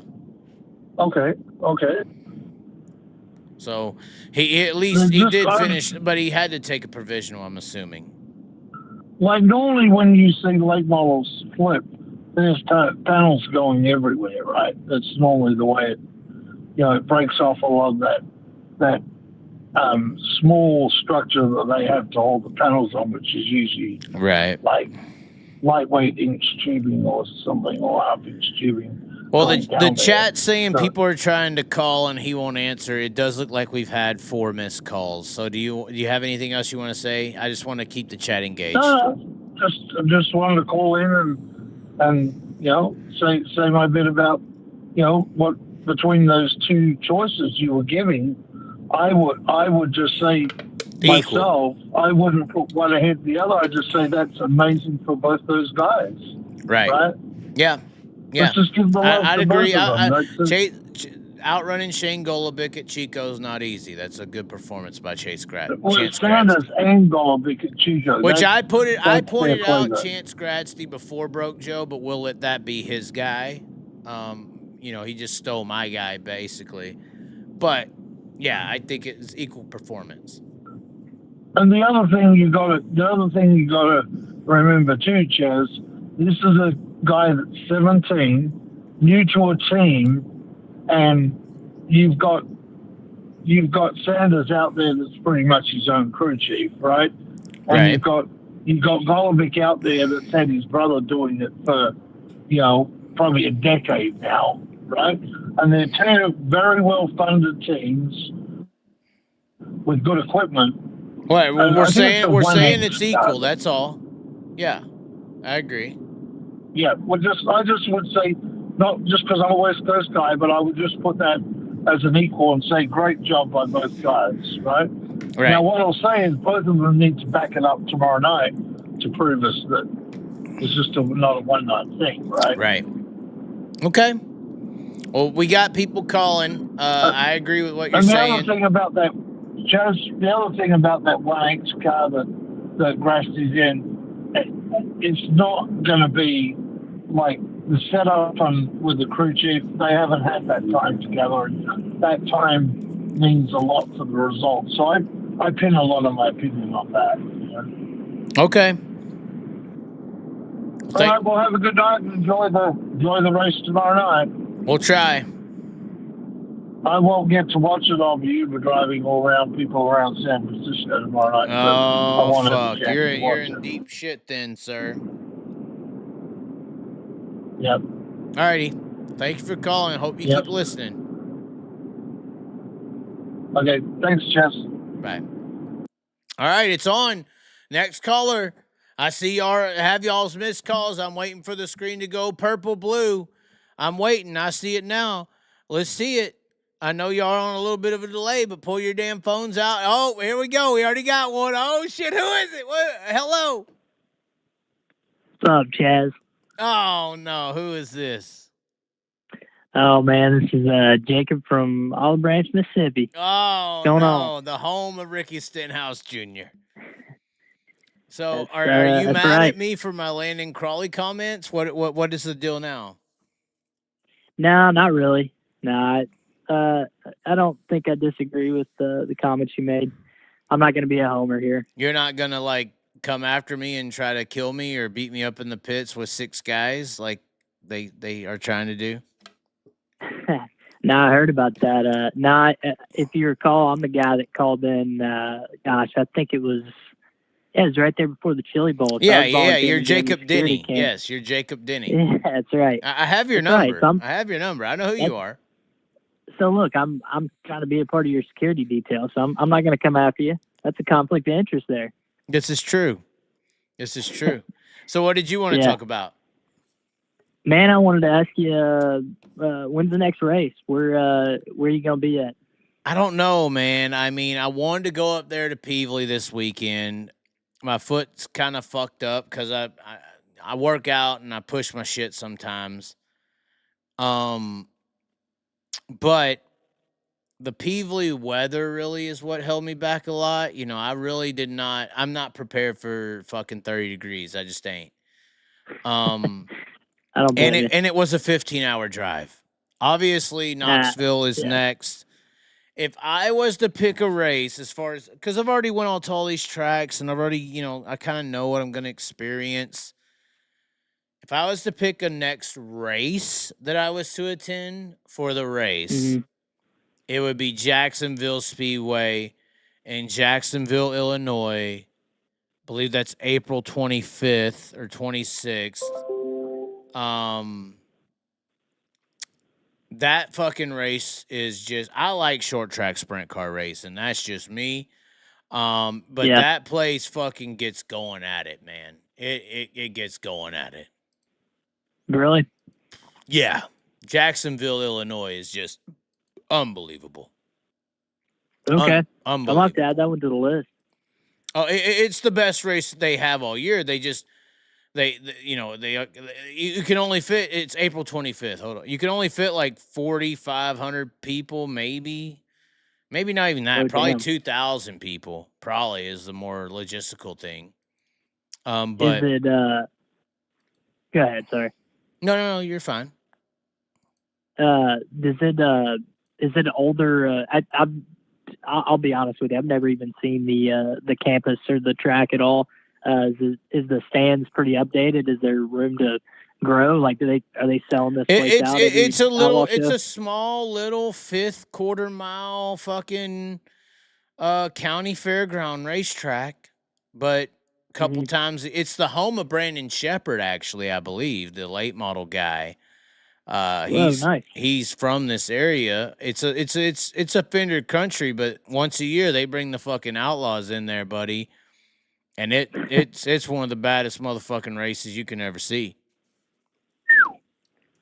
I mean, it sounds like it's adding my list. That was actually another thing I was going to ask. That was the race. You've never seen any racing from Jacksonville? No, I mean, I've seen it. That was the race last year where it was like Larson, Kofoid, and Gravel going at it. I don't know if you remember that. I don't remember it off the top of my head, but I'm sure I watched that. I watched pretty much every highlight of every World Outlaw race. But yeah, no, I've seen it. I've seen it on the computer, but I mean, it's a completely different experience when you go in person. I mean, I feel like that can make or break some tracks. Like I've heard nothing but good things about I-55. That's why I want to go so bad, see it in person. But that's actually what I was going to ask you. What because I'm here in the Memphis area, obviously, and I'm thinking about a Missouri track, and I think I-55 is at the top of the list. But I mean, what do you think about Lucas Oil? Any other facility? You're saying Missouri? That you'd recommend? You're saying Missouri tracks? Yeah, I mean, like it can be anywhere, Missouri, Arkansas. You already named Jacksonville, Illinois, but where else you think? Honestly, I call it a baby Williams Grove. And I don't even know if they race out there anymore, but it is the home to Jesse Hockett. And that is a Double X Speedway in California, Missouri. Let's see that on the screen now. Dang. Where's California, Missouri? I'm not familiar. California, Missouri. Let's see. I don't even know either. I've been there. That was my first Missouri track I went to. It is. Looks like in the middle of the state. Yeah, I see it right outside of Columbia. Just south of Columbia, west of Jefferson City, north of the Ozarks. Okay. Yeah. But it is like a mini Williams Grove, and this is where Jesse Hockett and Clinton Boyles, a couple guys who came up through the Missouri ranks. And this place is unbelievable. I call it a mini Williams Grove because they have like the actual guardrail around the inside. It's got like those skinny entries and kind of wide exits. And I think Williams Grove has that, especially in 3 and 4. But yeah, Double X Speedway is a bad to the bone racetrack. I haven't been to too many tracks in Missouri. Double X is one, Lucas Oil's one, I-70, I-55, obviously, but I don't really consider I-55 a Missouri track. You know, St. Louis is kind of like on the border of Illinois, so. I mean, I've heard there's a Springfield Speedway that's supposed to be really good. or what is that? Do you know anything about that? I've only I don't really know. Okay. I mean, I know Springfield, Illinois. That's only Springfield. I don't know of the track in Springfield, Missouri. Yeah, apparently it's supposed What's to be it called? It's just called Is it Springfield Raceway. Springfield Raceway. Huh. Yeah. But that's supposed to be a really good one. Of course, the Springfield Mile is in Springfield, Illinois, completely different. But Yeah. yeah, this one's apparently like 26, 30 degrees banking and gets going pretty fast. And looking on that shape, if that's how it's shaped, but they don't have the grand. See, this is why you don't see an outlaw race there. Look at the grandstands. It fits maybe 500 people. I was gonna say, you're gonna have like nobody there. The county racetracks are like this. Like there's a ton, and this is the funny, fucked up part about Iowa, is there's a ton of these. Like there's so many in the South. There ain't like really any county racetracks. I can't think of one in the South at all. Period. Like Oklahoma, Arkansas, Texas. I don't know of any county fairground racetracks. But up in Iowa and Minnesota and Illinois and fucking, they're everywhere. Mm-hmm. So these speedways are able to stay around, but they have to work within their means. Right. So you can't have fucking World of Outlaws come to this track ever, no matter how good the track is, because that grandstand fits 500 fucking people. Like that's ridiculous. And they don't have the facilities for it. Right. Yeah. The infrastructure. No matter how good a World of Outlaw race could be there, it's not the same as like Knoxville. Hold on, you just saw that. Let's see. I know kind of how the Knoxville map works here. Knoxville's so small, it's not even registered. But you saw how big that was on a screen. Versus this is the same. This is Knoxville. I mean, that's how big. Hold on. Just a slight difference. Come on. Hold on. Let's see. Yeah, I'm actually curious to see on the variants here. So that's every 200 feet. So that's Knoxville Raceway. Let's look at Iowa Speedway, which is in Newton, which is the NASCAR track. We'll go to the same distance as I had zoomed in before, which is right there. That's about that's not much difference. No. But they only seat 30,000 here. I've actually been to this racetrack. They only seat 30,000 here. But that was the same zoomed in length, and it's not very much a difference, surprisingly. And then the Springfield track.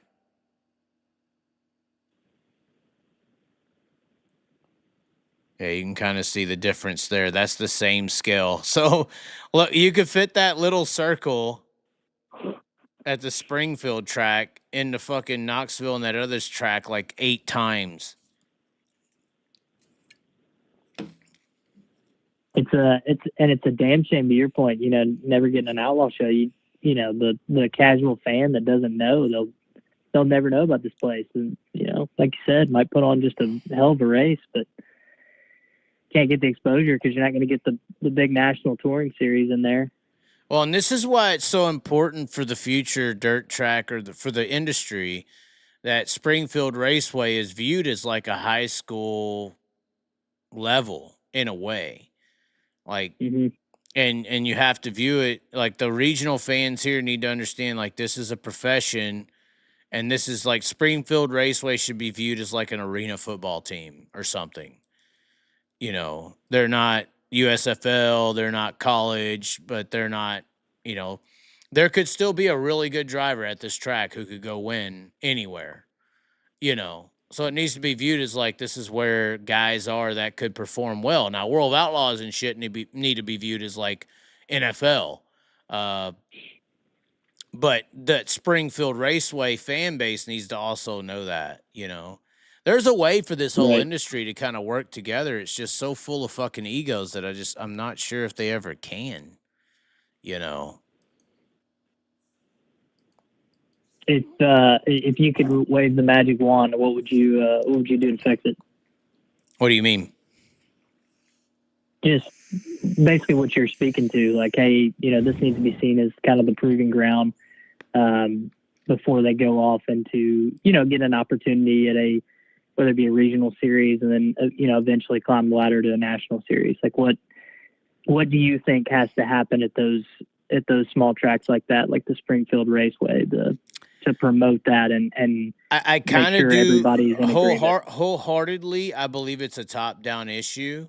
I believe that our World of Outlaws sprint car and high limit, whatever, needs to start at the top getting viewed as like a cup series to the general person.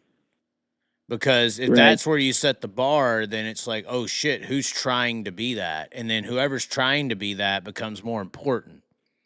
Whereas right now the system is the World of Outlaws are in that high school department. NASCAR is this big deal. And, you only pay attention to that high school department on who's going to make it, And if they're still down there in the high school department, they haven't made it.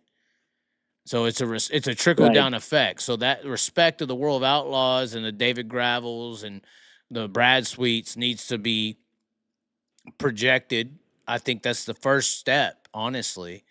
The leaders of the industry, and this is my issue with the World of Outlaws because they haven't been a proficient leader because they were in control this entire time while we're being perceived as this, and they didn't do anything about it. So this is the reason I don't mind high limit, because maybe their team can come in and maybe make that happen.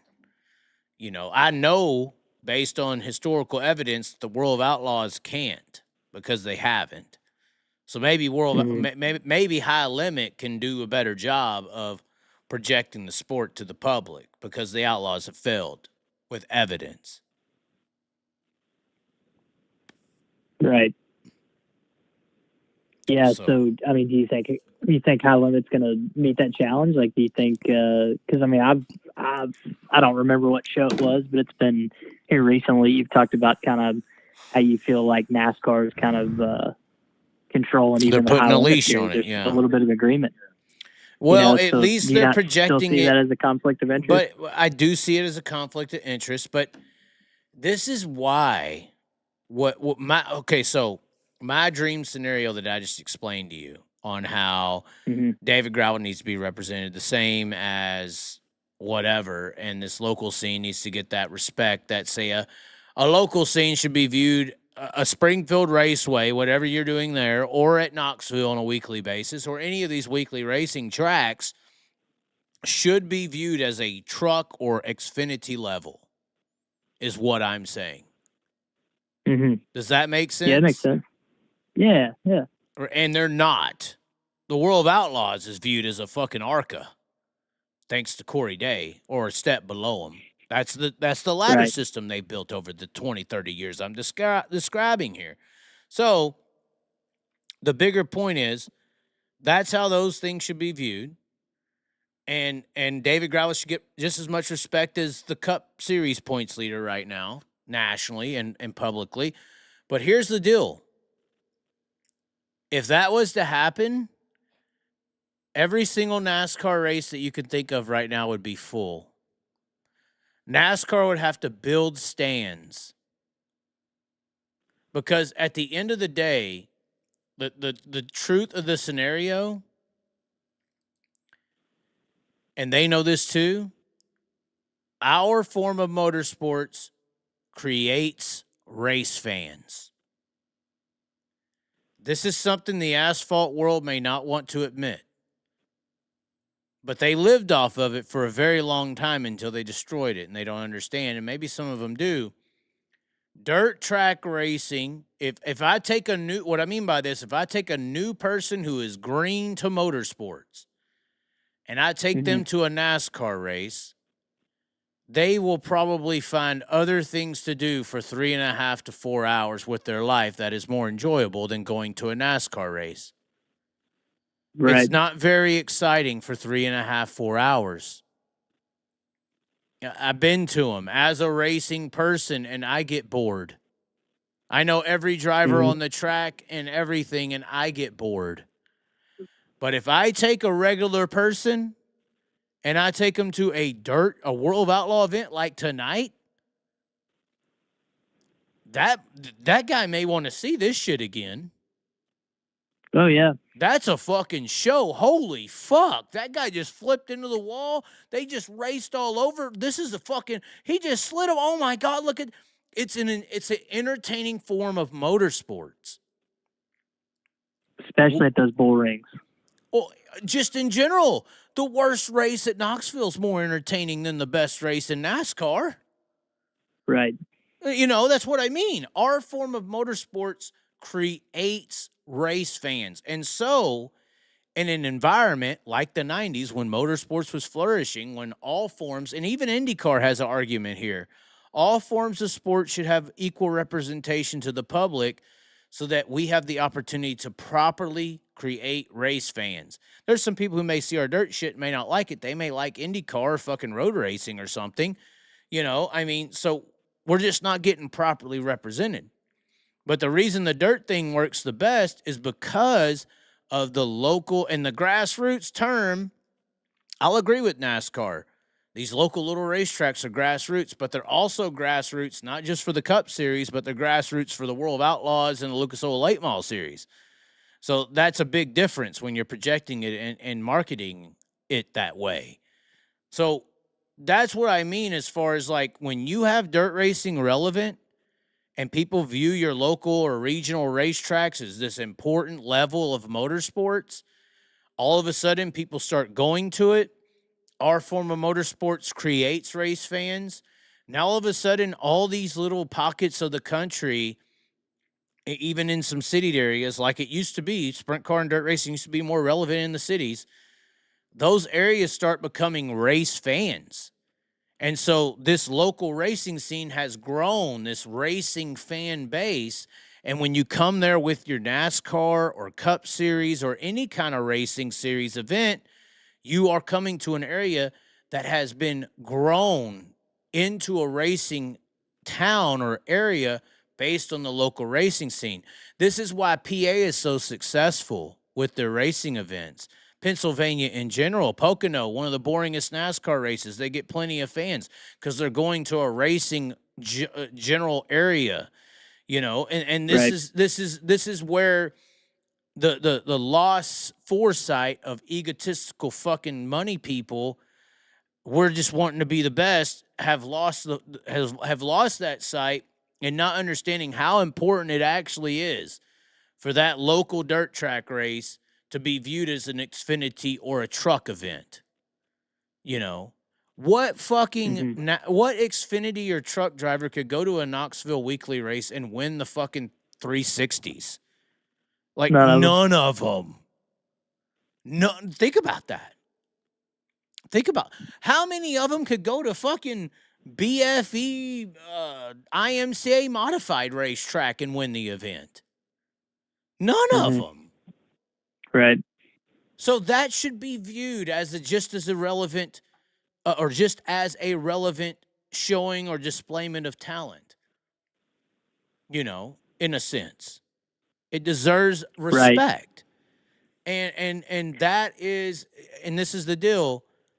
In America, we don't really give a fuck about Robin. We watch Batman. We want to see the number ones. We don't like second places. Fuck second. We're Ricky Bobbies. That's just who we are in nature. We want to be victorious. And when you're putting these dirt guys and these dirt series in a non-V1 scenario, why would I even watch somebody trying to be a number two? You know what I'm saying by that? Yeah. I mean, because they assume they're amateurs. Oh, that's that minor league, whatever. Right. That's what all the rednecks over in West Memphis go watch. Right. So if you're a local dirt track driver and you're trying to be Jonathan Davenport's a V2. Or a local sprint car driver, you're trying to be David Gravel, that's a V2. The society don't view them as a V1. They'll respect the people. They'll watch the people trying to be the best, but why would they want to watch people attempt to be the second? Right. It's like somebody being like, oh yeah, man, I want to be, I want to grow up and I just want to be a assistant manager, Or like they're going for silver or something. I don't want to watch the draft for the number 1 pick. I want to watch the draft for the USFL league. Right. What? Why am I going to watch that? Exactly. Yeah. No sense at all. Why would you watch arena football when you can watch the NFL? I agree. Yeah. And unfortunately, we are in a society, or I say unfortunately, I was going to reference the movie, but we're unfortunately in a society right now that literally views it that way. Like the layout I just gave you, V2s and all this, that's literally how our structured world is around us right now. And they're living under, a psyop in a way. Because nothing that is being said is factually true, or believed to be is factually true. So how do people think these ways without somebody telling them to think another? Or playing on that psychology-based level that knows how to set people up on how to make decisions and make rational choices and perspectives. That's the next level of psychology. This is why I've studied psychology so much, is because it's like, how the fuck did y'all convince everyone around us to think this way? Yeah. How did that get there? I have evidence in the 90s in newspapers where this sport's being called professional auto racing on a weekly basis. How did we go from there to today where no one knows what you're talking about? Mm-hmm. So when you go study that trajectory, you start seeing that it's a very deep psychology understanding, and it's a scientific experiment, technically, in my opinion. Mm-hmm. Yeah, I thought it was interesting last night when you were talking to Brad. Y'all were talking about, I forget exactly how it started, but it was kind of along these same lines. But you were like, it's tough when it's, you were talking about in relation to the city of Memphis, like Riverside was. And he was saying like, man, nobody knows about it. And you're like, yeah, it's a dangerous place to be when it's not an option to do, or you said it differently, but something like that. Like you're not even on the map of like activities to be done. Like how do you, how can you blame there's so many other things to do when you're not a thing to do? Right. Yeah. So how do you become a thing to do? How do you think that happens? Well, and I think that's a top down. I think that's top down. I think the World of Outlaws or High Limit needs to establish what we do at the top of the world. They have to do it from the top down because they're on the platform that's able to even do that, Mm-hmm. But anyway, is it a marketing push? Is it scheduling? Like I know, obviously, like it's marketing, 100% marketing. If I was Kyle Larson, I have a relationship with Prime Energy Drink. I'm trying to get Jake or Logan Paul in a sprint car tomorrow. Right. Tomorrow. Imagine the exposure for this sport if you got Logan Paul in a sprint car.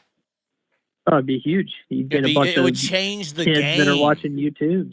Yeah. Instantly change it. Instantly. Anyway, I gotta pee. Do you want to stay on the phone real quick? I gotta pee. Yeah, I can hold down the chat, and then I'll give up the you can see the chat at least. I'll leave the mic on so I can yell at you from the door. Okay. Yeah, you do that. All right, what's up, chat? Oh, no. Oh, you do that? What's up, chat? What you want me to say? Let's see. It's also cultural. City kids don't give a F about dirt racing. You think that's just due to the lack of exposure or interest in other sports? What do we think? Lack of exposure.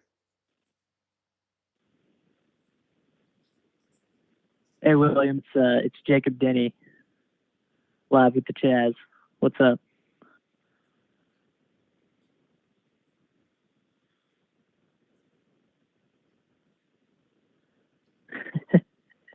Outlaws their pants down. That's funny.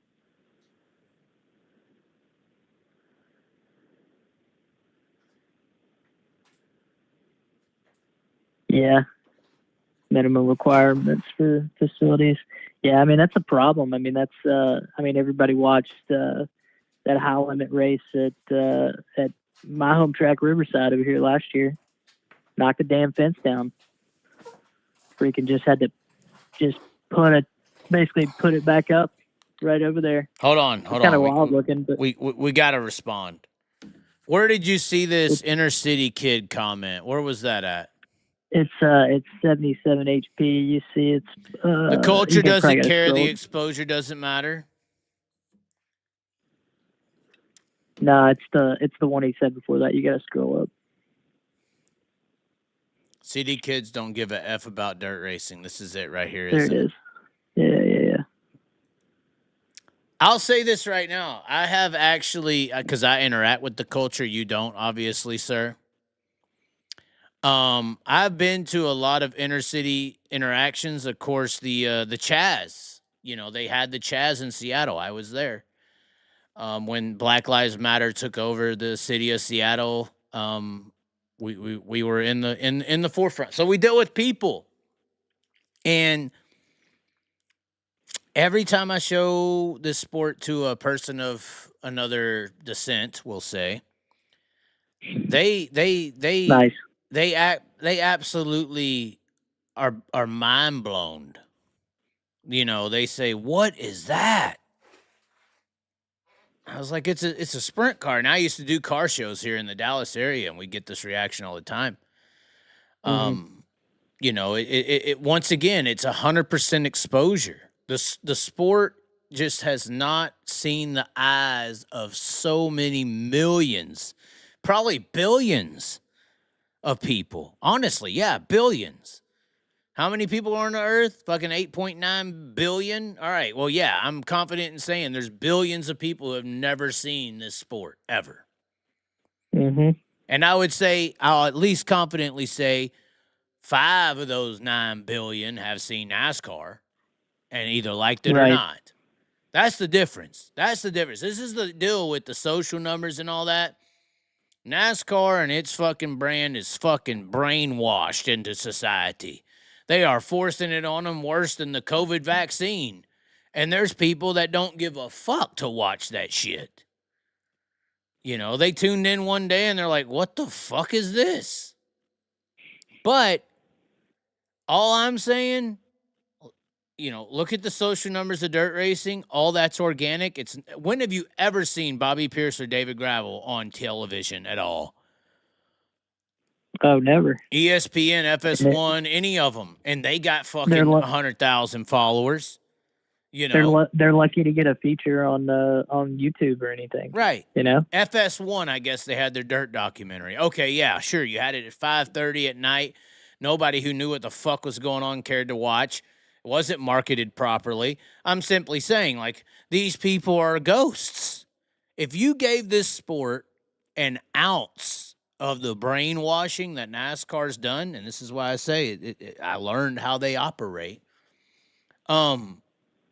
it would destroy them, I think. I think if you had 5 billion people exposed to it, you'd at least get 1 million that likes it. And that's such a small percentage. But 1 million people into this dirt track racing sport is almost 3 times in the current active fan base. We really only sit at about 300,000 active dirt track racing fans. And that's all of them. Late model sprint cars going to weekly racing, 300,000. The Chili Bowl was for free on YouTube when Flow went down, and you only got 70,000 viewers. Right. The worst NASCAR truck race in the world gets 600,000. But I don't say that's because our sport's small and sucks. I say that's because NASCAR trucks have been fucking force-fed down everyone's throat, and we ain't even got an ounce of that exposure and ability. Well, that, and it's easily accessible. I mean, you know, I saw a comment earlier in the chat here. It said most people don't even know what flow racing or dirt vision is. I'd agree with that. I mean, well, and that's the deal. Spike makes a good point when he calls in. He's like, how are you going to convince somebody who's never seen it to spend $150 to watch it? Right. You know, it's almost, and YouTube highlights. I almost have to tell these new people, well, they're like, oh, well, how do I follow it? I'm like, well, you go to, I tell them, I'm like, well, go to Facebook and the YouTube, you know, to watch the races. You got to have this much money. And, you know, how are they supposed to watch it? Yeah. Right. Yeah. It makes it very difficult to grow the sport when you know, that's the only way you can, you know, access it. But here's the deal. Do you think, because Kyle Larson came out with Amazon Prime on his fucking IndyCar, do you think that there's about to be a partnership with Flow and Amazon Prime? Because this is what happens all the time, where Flow Racing is a part of the Amazon Prime subscription base. Do you know what I mean by that? Oh yeah, well, I mean, you're instantly exposing yourself to way more people, because how many people? What's the subscriber count of Prime versus Dirt and Flow combined? Like it's got to be an astronomical. Oh God! I mean, Amazon Prime, you know, that's in everybody's backyard, you know. Exactly. Yeah. So imagine you're scrolling Amazon, right? And you get the little ticker, and it's advertising Thursday Night Football, the Prime broadcast, whatever, and it's advertising all the other movies. And all of a sudden, oh shit, what's this thing with a wing on it? Yeah, wait, racing. Kyle Larson, I've heard that name. He's a NASCAR guy, right? And then you go down the rabbit hole. Hold on. Say you scroll by it, and then it's like, watch the Dirt documentary, episode 1. On Amazon Prime today, because then if you have a partnership with Flow and Amazon Prime, for instance, then all of a sudden your documentaries and everything are on Amazon Prime too. So you don't necessarily, you could hook them double by offering them the race to watch and then offering them a movie or a documentary series to watch that then leads them into watching the races. You drive to survive that bitch up. So I haven't thought about this. Honestly, this conversation with you has spurred all this discussion. But how beneficial would it be if Flow was to merge with Amazon Prime or to have a partnership with Amazon Prime? I mean, obviously, the bigger issue would be like, all right, I'm canceling my Flow subscription and going to Amazon. But would it be a situation where Amazon pays Flow so much that it just integrates all the Flow people integrate into an Amazon Prime membership? Do you know what I mean? Just like the MAV TV. When Flow purchased MAV, all the MAV TV people integrated into the Flow price. Yeah, I think so, but you'd have to,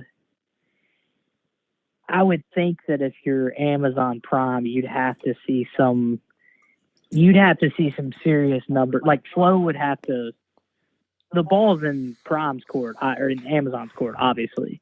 I mean, I feel like Flow would have to present some hella numbers for them to for Amazon to throw money at them. You not think so? Like, I mean, there's got to be something. I just see the benefit for Flow Sports being a broadcast company more than a streaming platform is way more valuable for even them, because they would still get paid to produce the shows from Amazon.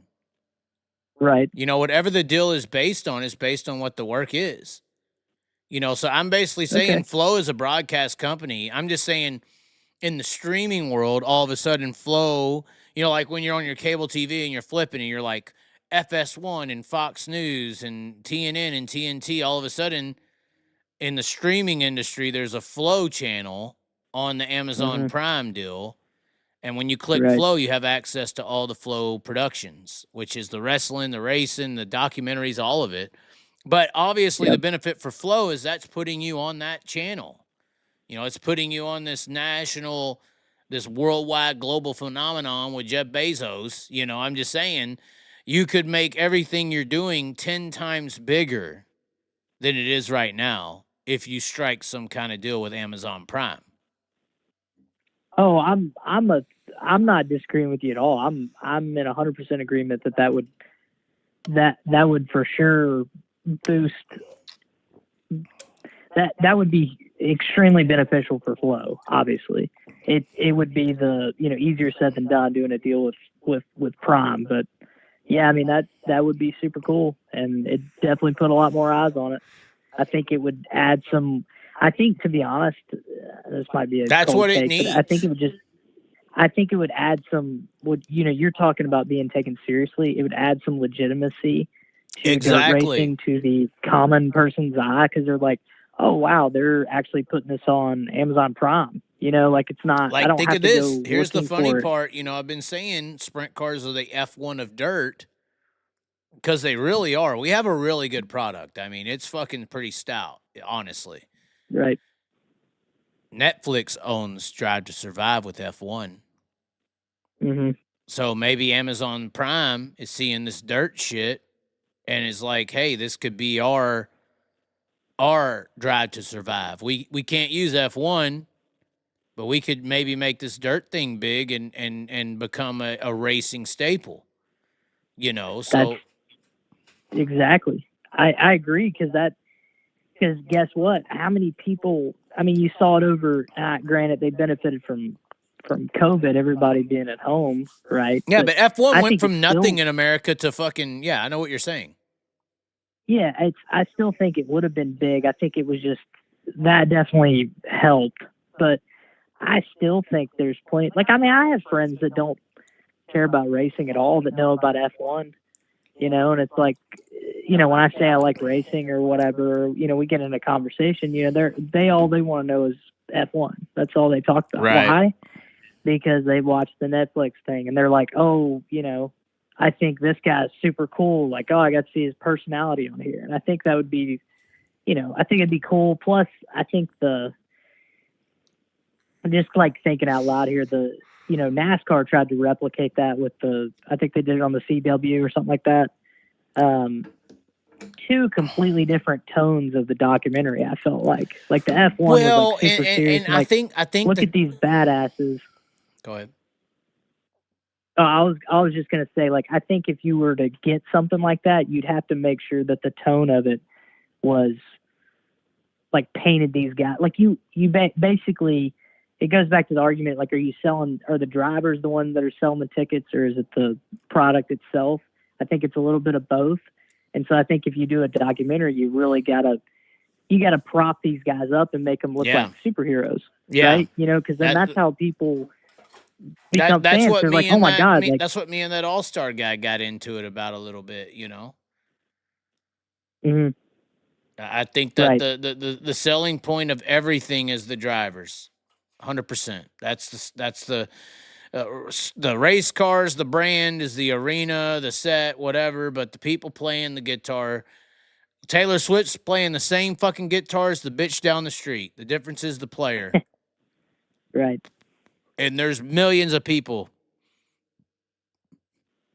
ready to watch Taylor Swift live. And this other chick, she's just trying to make it. It's the same fucking guitar. It's the same sprint car.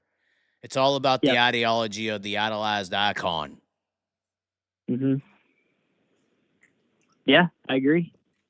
So I mean, yeah, I think that would be extremely beneficial. And I think if you could just paint these guys like the superstars that that they are. I mean, it's like you said. I mean, you can. I don't want to say you can put anybody in a NASCAR and they go fast. Obviously, yeah, but we know you can't put anybody in our cars and make them go fast. That's all I'm saying. Exactly. You got to make it. You have to, just like you have to get exposure to the sport, you also have to bring exposure to how difficult, dangerous, and how badass it is that these guys are wheeling these around. Right. You have to make it sound like a superhero act. Mm-hmm. Like a trapeze they don't artist. know what they don't know.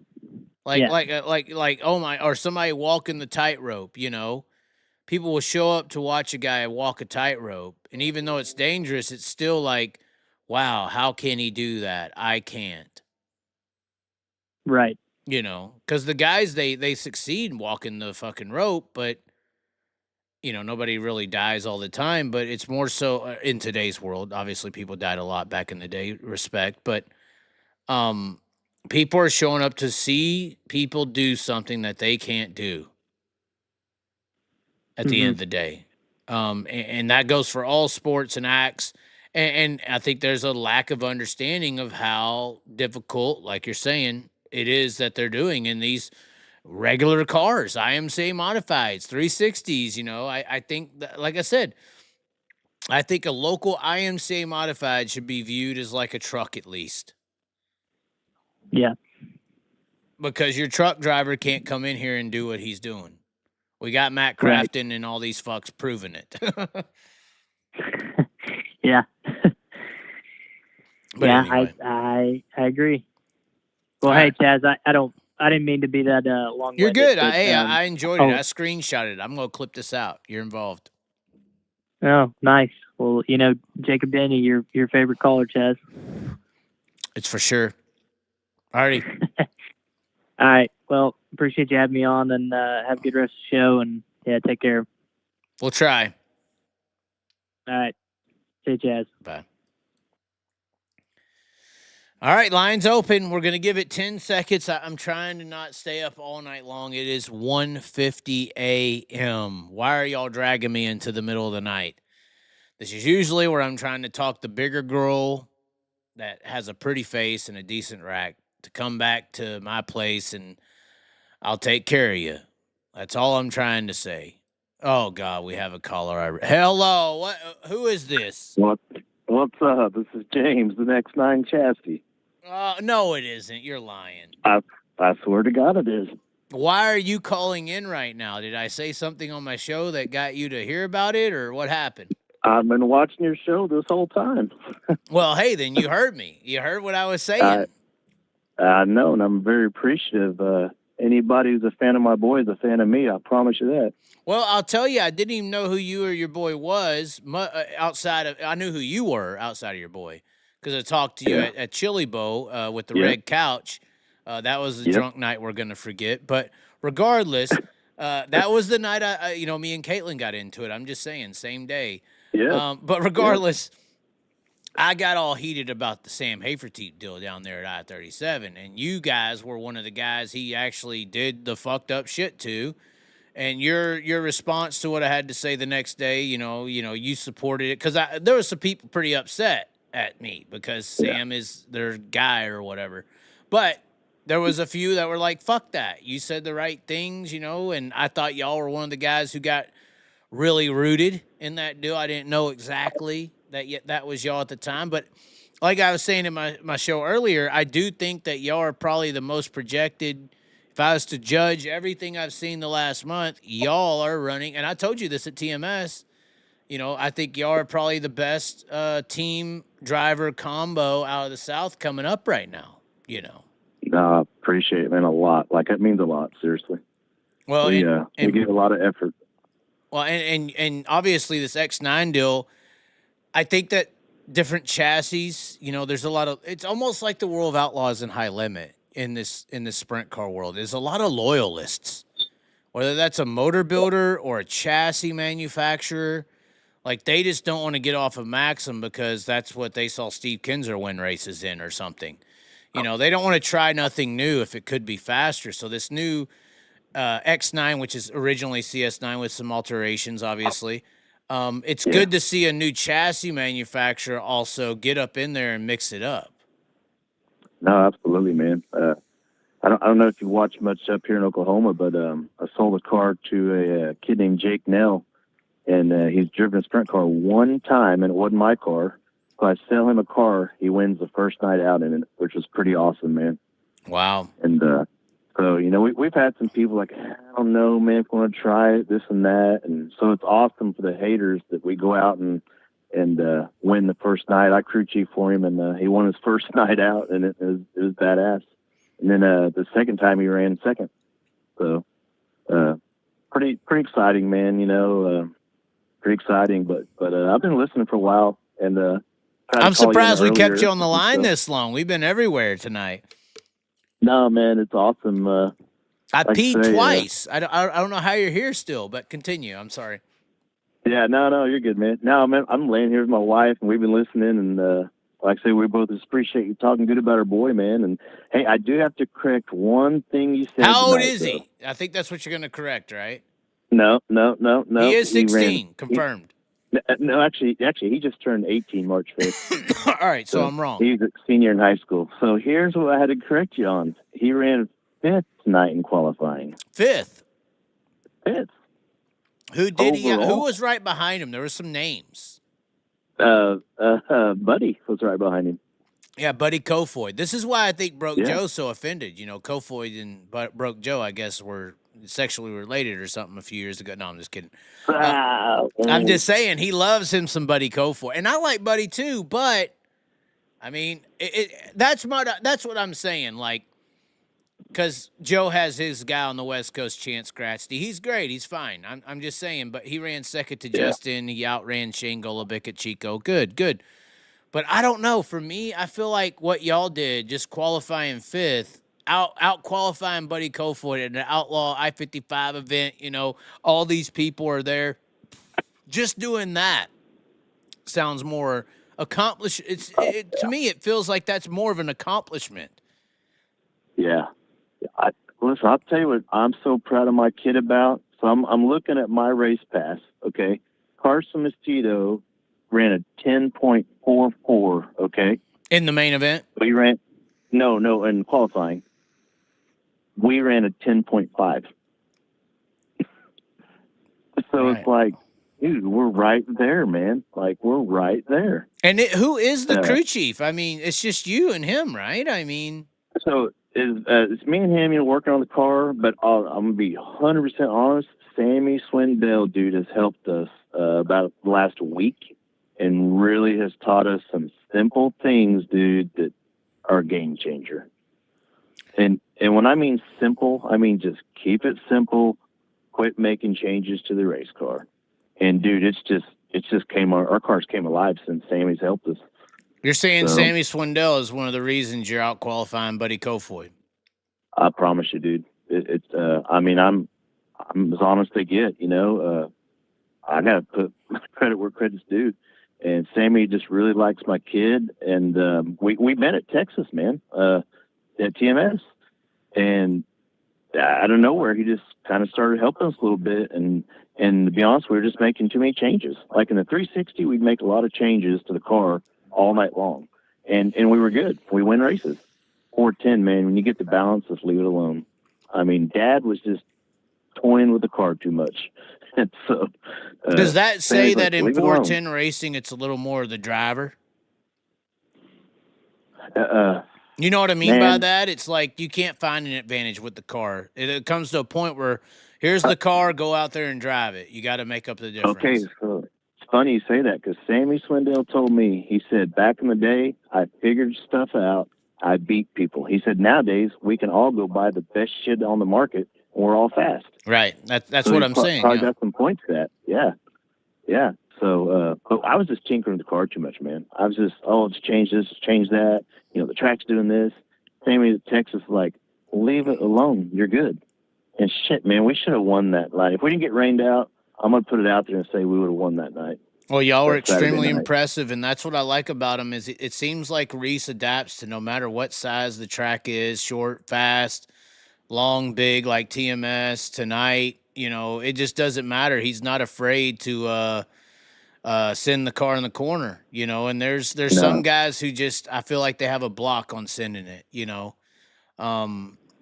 If it's a territory they never went down, they kind of, lack of a better term, they pussyfoot it. Where I feel like Reese, he doesn't have that in him. He attacks it when he sees it, and here we'll figure it out as we go. Yep, always has. And if he's comfortable in a car, he's going to be up front. I mean, he's a real cautious driver. Like if I set the car up wrong and he's not feeling it, he's not gonna send it. But if he feels good, that kid's a way better driver than the cars I give him. I promise you. Like sometimes I feel like I'm just holding him back.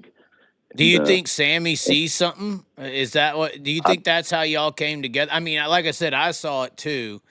But do you think Sammy saw y'all and what y'all are doing? Because I feel like Sammy's a smart guy. I feel like he would be in the observation role for, before he even talks to you. He'd sit back and see, like, let's see what this team's got, who's working for him, and then watches the car go around the track, and it's like, that was for what they got here, and that's what I get to, because I'm used to the national sprint car scene. There's 3 to 4 guys on a team, and they go out there and they do what they do, and if you see a guy in y'all scenario and they ain't got all these resources and they go out there and do something similar or close, that's impressive, Yeah.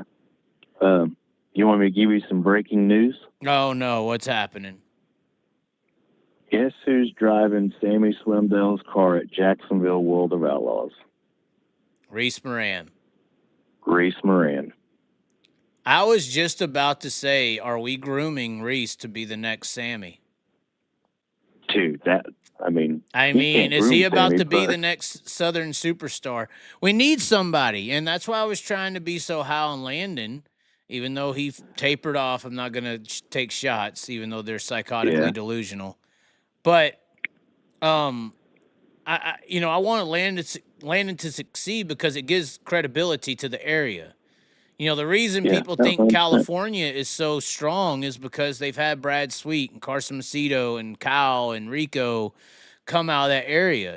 The reason they think PA is so strong is because what those guys do and when they travel. And same thing can be said for every area. If you come out of an area and it's just like college football. If we got all the pros coming out of the SEC and they're dominating the NFL, the SEC gets more recognition for being able to produce pro-level guys. That's something that I think the South has lacked. I think it's because of funding. 360s are to blame in a way. But I think we need a guy to come out of the South, even though Reitzel's doing good. But, a few more guys to where it gets paid attention to a little bit more. Obviously, the 410 scene is building more now. The 360s are weeding out, so I think that'll help. But a young guy coming out of the South really doing something special. We did have our Darren Pittmans. We did have our Bells. But, Bell's getting taken to NASCAR. So we don't really have too many dirt representations. We got Brady Bacon, but, what's he doing? I mean, in the sprint car domain, though, we really ain't had no guy from the South come up and be a outlaw contender, and give some credibility to the area. Yeah. And I'm gonna tell you, Sammy's kind of the break my kid I prayed for because we did good together with the 305, the 360, the 2-barrel, but like we just didn't have the knowledge in the 410 yet. I mean, he's only ran 410 12 or 15 nights. He started matter of fact, last year at the I-55, his first World of Outlaw show at the Ironman, he made the show. Wow. And that was like the 5th night in a 410. And we didn't know shit. How many nights in a 360? Man, he ran 360 like 2 years, I think, year or two. But he, like I said, he's such a better driver than the cars I've given him. He just knows how to adapt. He's just one of them kids that, Dad, once I drove it this way and that way, the car acted this way. And he's so hands-on, man. Like, you can ask that kid what the temperature was on lap 15, he's going to tell you. Like, he doesn't talk a lot, but he's the smartest racer I've probably ever met. Now, do you think do you think that you're getting to that point where it's like, okay, Sammy Swindell's came in and said, no, the car's good enough. It's time to let's see what he's really got. And I think you only get to that point when you are racing the Outlaws in high limit. Where you can only get your car so close. Now you're against the best. The fastest car in the country's in the fucking pitting area. It ain't ASCS or Power I. No, here's where we see how close we are when you got Gravel and Macedo and the power teams in the building. And I think that's where 410 is different. I think that's why some ASCS guys struggle. They get to that 410 level and everybody's hitting. And if you ain't hitting, the car's only going to take you so much. I think you could buy your way to the front of the ASCS National Tour if you spend enough money. Yeah. I don't think you can buy your way to the front of a 410 Tour. You can't do it. No. You got to be able to drive. Good. Everyone's got good stuff. 100%, man. when we were at where were we at last, like Cannondale, or I can't remember where we're at, but it was me and Reese by ourselves, no one there, just me and him. And we look over next to us at Odd and Child. He's got like 9 guys there, and we're like, damn, man, we're sweating our asses off just trying to make the heat race. And I'm like, damn, it'd be nice to have 9 guys helping us, right? And so hey, real quick on that California thing, I'm probably gonna get some hate for saying this, but the funding out there, you hit the nail on the head, because when we used to run micro sprints, we'd run out there, Delta, me and him, by ourselves. Yeah, we'd run the speed weeks and stuff. And dude, you'd have 20 guys on a crew with 9 cars lined up in $1 million race team. Yep. And you'd have $30,000 motors. Dude, this ain't no shit. Our motors were $800 off eBay when he ran a micro. Right. And we won like 30 races, and but the money out there blew my mind. It really did. It's like we just don't have that money around Oklahoma like they do in California. Well, and that's and what I'm not crying about it, And that's what I was saying with the just the South in general. The economics aren't currently set up to run 410 money. No. For some reason, I guess one of the people in the Crawley family who are going to gang beat me when they see me at a track, I guess they think that was an idiotic statement to say the money's not in the South for our form of motorsport. It's just fucking true. You go to PA and there's like 16 times the money spent, in motorsports over there. Oh, it's so true. I mean, that is also a reason why, if you want to make it, you kind of have to traveling. You can't race your team in Oklahoma and Texas and build a name and make money racing or rapport. You got to go out Power I, and I think you're Power I National this year. You got to go to I-55. You can't just sit on the porch like the people in PA and California and make some kind of name for yourself. You can't do it. You can't. Mm-hmm. No, and the truth is, me and my wife told my son, hey, this year we're going to hit it hard because financially we can give you a year. But if you want to pursue this, you're going to have to find a ride, So hold on. Are you saying y'all are going to run as hard as you can this year, but if after this year no big teams come knocking, it's over? I don't want to say it's over, but damn, man, the money's tough on me and my wife. That's just being honest. Well, but see, this was my issue with Chase Randall. They wanted apparently 600,000. They're renting this shit out now. And this is why I call it. I call it, all the shit's about ego, because these people are spending so much money over the years. It's all about their egos. But now they're starting to make money, so I'm calling them out for being a bitch and turning down talent over the money, trying to make that ego. I'm honestly feeding on that, because Reese Moran could be better than a Rookie of the Year next year in the Outlaw Tour. But that guy, he has fucking, Zach Hampton money to rent out the car for $3,000 a week. And y'all don't. Yeah. I know it, man. We see it in the micros, we see it in the midgets, we see it in the 410s, man. There's so much wasted talent coming out of Port City. I don't know if you're much about Port City in the micro world. Yeah. Dude, there's so much talent there that I know could jump in any sprint car and be a contender. They just don't have the money. Right. And then they get tossed off to OCRS, and they're just some local jokel bum. Right. That's the deal, dude. There's so much talent in Oklahoma that is just wasted, man, Yeah. But now I'm not saying we won't next year, but I ain't lying, dude. Me and my wife are throwing it at it all we can, and well, and this is why I was saying I want to represent y'all, because I think I could take guys like y'all and keep them relevant longer than results are gonna be. I could put y'all. I love it, man. I want to put Reese Moran's name in front of these people's faces and call him a dumbass for not putting him in the car. I'm just saying, calling in, man. That matters, because if you don't perform and you just go to run an OCRS or whatever, ASCS or Power I, you'll fall off the map. It don't matter. You can win every fucking race, Yeah. Yeah. No, I totally agree. Totally agree. And it's not right. The fact while ago. No, it's not. It's not. While ago, I was listening to you were talking to that caller, I believe he's in California. I love the fact that he said my kid's name. I know he's never heard of my kid, but now I got this guy in California because of you knows my kid's Right. name. Yeah. So I'm appreciative of it, man. I mean, I really am. I mean, totally appreciative that you're talking about him, and it's just helping us, you know. Yeah, So, and like to say yeah. to do it with a oddball chassis in most people's minds. I'm not saying it's oddball, but I mean, No, you're right, dude. Yeah.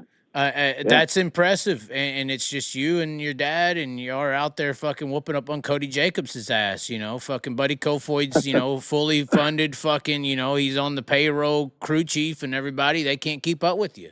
That in the qualifying, that's the degree of accomplishment in that, I think, is so underrated. It's unbelievable. Oh, dude, I'm so proud of my kid, dude. Like I could have cried 5 times tonight. I ain't lying. At one point, I had to walk away. Well, don't let him get too anxiety. cocky. It's a group effort. You know, fucking put him in his place. listen. All right. Dude, that kid is so humble, dude. Like you don't even know. He's such a good kid, man. That's why me and my wife do it. You know, I mean, Right. it costs tons of money. We sacrifice a lot of stuff. He's just a good kid, man. He deserves it. He deserves some kind of ride or help, you know, Or opportunity. And, yeah. And Sammy, honestly, the first break he's ever had. You know, Sammy came down to the track Friday, and he's around the pit and kind of, you know, Sammy's quiet anyway, and he wasn't saying a lot. But then once he seen Reese drive, Sammy started like filming him, and then Sammy started talking to him, and then Sammy starts wrenching on the car, and then next thing you know, hey man, you want to drive my car in Jacksonville? And it's just like Sammy sees overwhelming, it. dude. Sammy sees what I see when I see a guy go in the fucking corner and just not give a fuck. You know, because you got to have that in you. I mean, you got to have that in you. If you want to go out and do the outlaw tours or high limit tours, you'd be surprised how deep these guys are putting the car in the corner. And you got to have that not give a fuck mentality, but the ability to be able to hold on to it too. That's hard. 100%. You know, 100%. the difference dude. between the good ones and the bad ones are the ones who can hold on to it over the limit. Yeah, You know, I agree. And Reese has part 1 done. He's got the willing to go and put it past the limit, and he's working in the over limit area, you know, and I think that's what, you know, Sammy sees. I think that's what I see. And I like you said, I was basically verbatim with Sammy before he even told me what he said. But Yeah. I mean, I agree, and that's awesome to know he's going to have that Jacksonville opportunity. That car's a little different, but It is. maybe you need to convince him we need an X9 under the car. Fuck that, Sammy. We'll put the car together, give us a motor, and we'll handle the rest. Nah. We honestly, we'll just sit back and let them do their thing, and just people thinking, wait a minute, who's this kid driving Sammy's car? You know, that alone is going to really open some eyes, I think. You know. Well, if people know about it, this is what I'm talking about. You know, I mean, we can make a big deal out of it. I mean, we could, but or you could just be the one car that shows up. Oh, who's that? You know, we can make sure they know who it is. I'm just saying that. Yeah. But anyway, I love it, man. I love it. I give credit where it's due, no matter if I have any support of any kind. So that's why you got the credit, the admiration, and the shout out on this platform is because of what you're doing on the racetrack, and that honestly is underappreciated most of the time and is not recognized as much. So it don't matter if I make a dime off of y'all's success as long as it's sincerity. There's a hint of sincerity in the admiration for the result on the racetrack, because that doesn't get the admiration it deserves, in my opinion. So. I agree, man. I agree, and I'm really appreciative of you talking about him. I mean, me and my wife been listening to your whole thing since it's been live, and I wasn't sure if you were still live because I was watching on YouTube. I'm surprised I hadn't gotten live. drunk enough to have you turn off yet. I mean, well, shit, I'm like I said, what is it? That's 2 o'clock. Damn, it's 2:13. It is 2:13. Yes, it is late. I'm surprised you're up. Yes, as well. Yeah, we got a wrench on the car. That deal. I don't know if you've seen what happened to us tonight, but he just got a good run, and 55 and him just kind of got together. I don't blame anybody. It was just a racing deal. Right. And it was a tight racetrack tonight. You had to be in certain spots, and if you weren't there, people were trying to slide you and be aggressive to get to where you were, you know, because there was only so many places you could be on the racetrack tonight, you know. Yeah. It's just they were both going to the same spot, and Right. it's just kind of a racing deal. But man, he's fast. When the fuel load come off, he was fast, dude. Like Tomorrow you got another one of them chance. Tomorrow you got another I know, chance. man. Let's get to tomorrow. We'll have you call it. We'll have him call in tomorrow. We're gonna be live again post race tomorrow, so we'll be ready for it. We'll get. Yeah, for sure. We'll start a non-official partnership. We'll have the X9 call in every week now, and we'll get updates on what's going on. Listen, I'm all over it, man. I'm all over it. Hey, you probably don't know this, but there's another X9 here. One of our cars is the Wout's driving. Woot. That's Adrian Berryhill's car. Okay. So the car I gave away at the Chili Bowl, they ended up buying it from the guy, and they took it home that night. Oh wow. But they had a driveline break tonight, and they just hadn't had any good luck. They hadn't got a chance to really run the car yet. Right. They're just fighting little stupid issues that aren't, not the car's problem, but just, So, well, you're not fighting them. That's the best part. Let's get to tomorrow. I'm sleepy too. I'm trying to get off as well. Yeah, right, you're brother. fine. It's 2:15 in the morning. Anyways, hear you, thank you for calling in though. And we will see what happens going forward. Yeah, man. Thanks for talking good about my boy, man. Seriously. No problem. It's All right. deserved. All right, buddy. All right, buddy. Catch you later. Bye. Bye-bye. I am not going to accept any more calls, guys. That is going to be the end of the show. I want to thank everyone for tuning in. Venmo, PayPal links in the description. If you like that, if you didn't, I don't give a damn.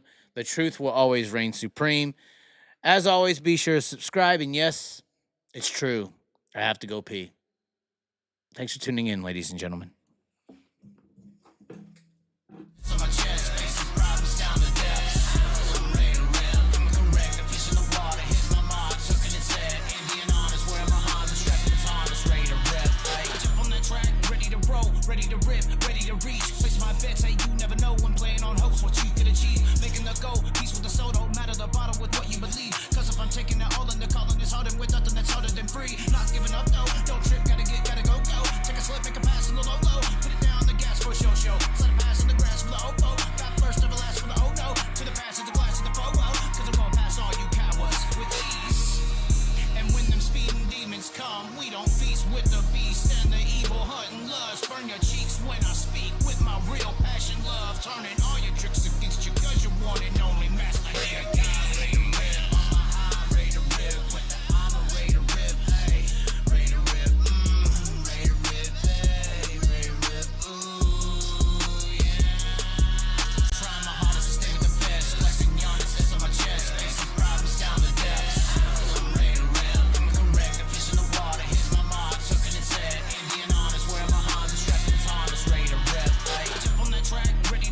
Ready to rip, ready to reach. Place my bets, hey, you never know when playing on hopes what you